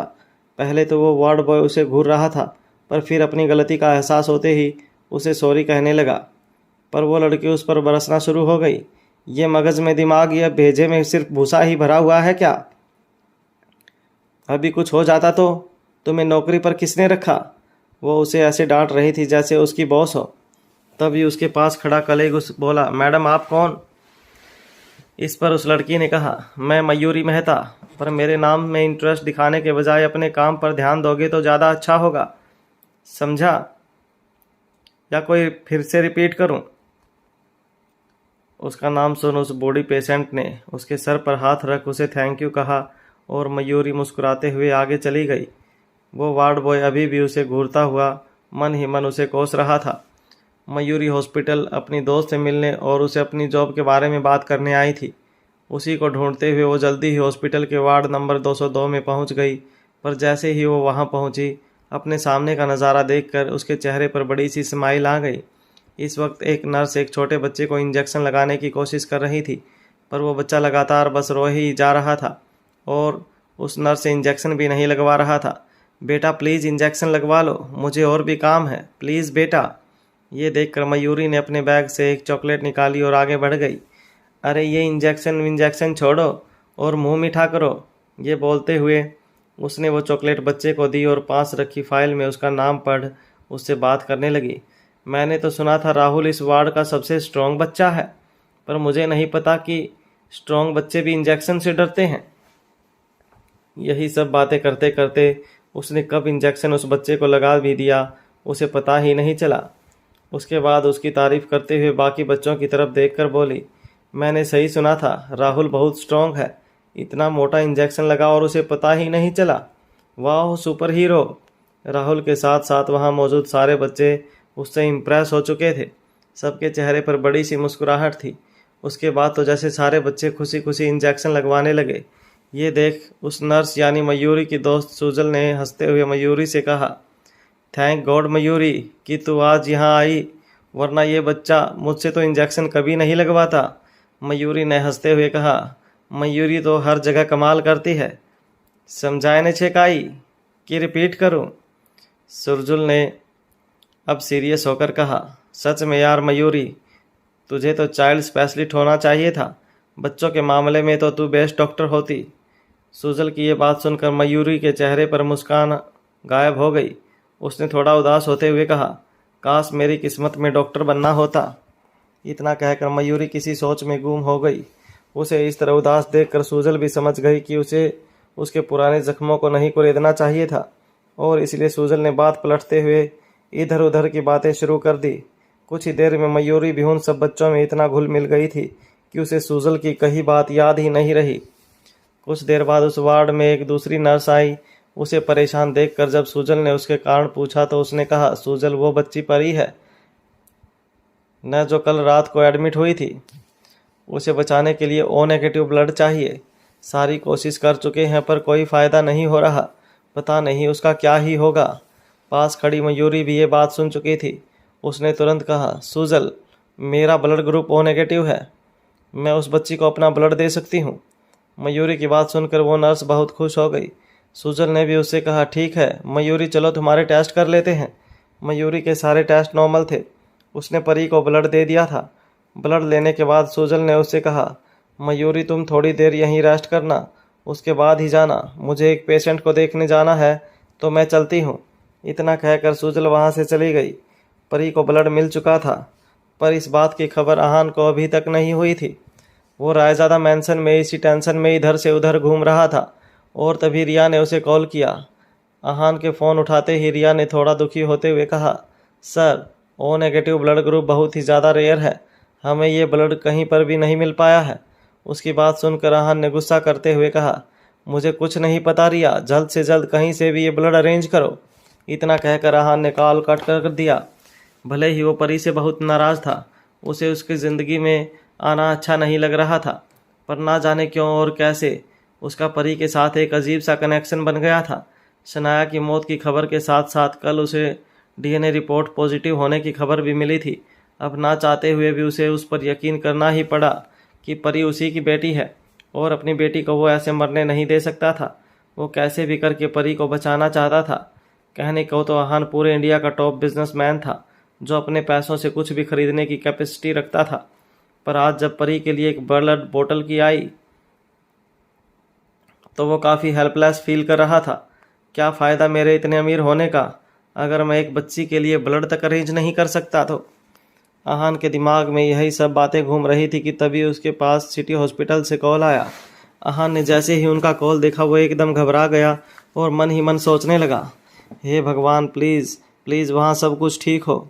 ये कहकर उसने डरते हुए फ़ोन उठा लिया और तभी सामने से डॉक्टर की खुशी भरी आवाज़ आई, हेलो मिस्टर रायज़ादा, अब डरने की कोई बात नहीं है। आपकी बेटी के लिए ओ नेगेटिव ब्लड मिल गया है, अब वो खतरे से बाहर हैं। ये सुनकर आहान ने जैसे चैन की सांस ली। उसने डॉक्टर से पूछा, पर डॉक्टर ब्लड दिया किसने? एक लड़की आई थी। जैसे ही उसे इस बात का पता चला तो उसने तुरंत अपना ब्लड दे दिया। ये सुन आहान ने कहा, ओके डॉक्टर, मैं अभी हॉस्पिटल पहुंचता हूं। इतना कहकर आहान अपने घर से बाहर आ गया, पर तभी उसने अपने सामने बहुत सारे मीडिया रिपोर्टर्स को देखा, जो उसे देखते ही उसके पास आ गए। वो हाथ में माइक लिए लगातार उससे एक ही सवाल कर रहे थे, बताइए मिस्टर रायज़ादा, कल रात को जो बच्ची आपको डैडी कहकर बुला रही थी वो कौन थी? और शादी के एक ही दिन बाद अचानक से आपकी पत्नी की मौत कैसे हो गई? कहीं आपने और आपकी गर्लफ्रेंड ने मिलकर ही तो उसके साथ ये सब कुछ नहीं किया? कहीं वो बच्ची आपकी नाजायज़ औलाद तो नहीं है? ये सब सवाल सुन आहान का गुस्सा 7वें आसमान पर पहुंच गया था। अगले ही पल उसने अपने सामने खड़े एक रिपोर्टर की गर्दन पकड़ ली और उसे गुस्से से बोला, तुम्हारी हिम्मत कैसे हुई मेरे बारे में ये सब बकवास बोलने की? और तुम लोगों को यहाँ बुलाया किसने? आहान को इतना गुस्से में देखकर सब रिपोर्टर्स इतना ज़्यादा घबरा गए कि किसी ने भी आगे एक शब्द भी बोलने की हिम्मत नहीं हुई। और अगले ही पल आहान वहाँ से गुस्से से अपनी गाड़ी में बैठकर हॉस्पिटल की तरफ चला गया। लगभग आधे घंटे बाद आहान की गाड़ी सिटी हॉस्पिटल के सामने जाकर रुकी। वो गाड़ी से उतरा ही था कि उसे बाबू भाई का कॉल आ गया। आहान उनसे बात करता हुआ अंदर जा रहा था। बाबू भाई उसे एक प्रोजेक्ट के बारे में बात कर रहे थे। उसी वक्त मयूरी भी हॉस्पिटल से बाहर निकल रही थी। जॉब के बारे में तो सुजल से बात ही नहीं हो पाई। ये डॉक्यूमेंट्स भी उसे देने थे। कोई ना, मेल कर दूंगी। हाथ में अपने डॉक्यूमेंट्स की फाइल पकड़े वो आगे बढ़ रही थी। बाहर की तरफ आते हुए उसका ध्यान अपने डॉक्यूमेंट्स पर था, तो अंदर आते हुए आहान का सारा ध्यान अपने फ़ोन पर था। दोनों की ही नज़र सामने न होने की वजह से दोनों टकरा गए। एक मार्शल आर्टिस्ट होने की वजह से आहान को उसे टकराने से क्या ही फ़र्क पड़ता, पर डेलिकेट मयूरी तो जैसे पूरी तरह लड़खड़ा गई। उसके सारे डॉक्यूमेंट्स नीचे बिखर गए। ये देख वो ज़ोर से चीखी, गधेड़ो छे। मयूरी के मुंह से ये सुनकर आहान का क्या रिएक्शन होगा?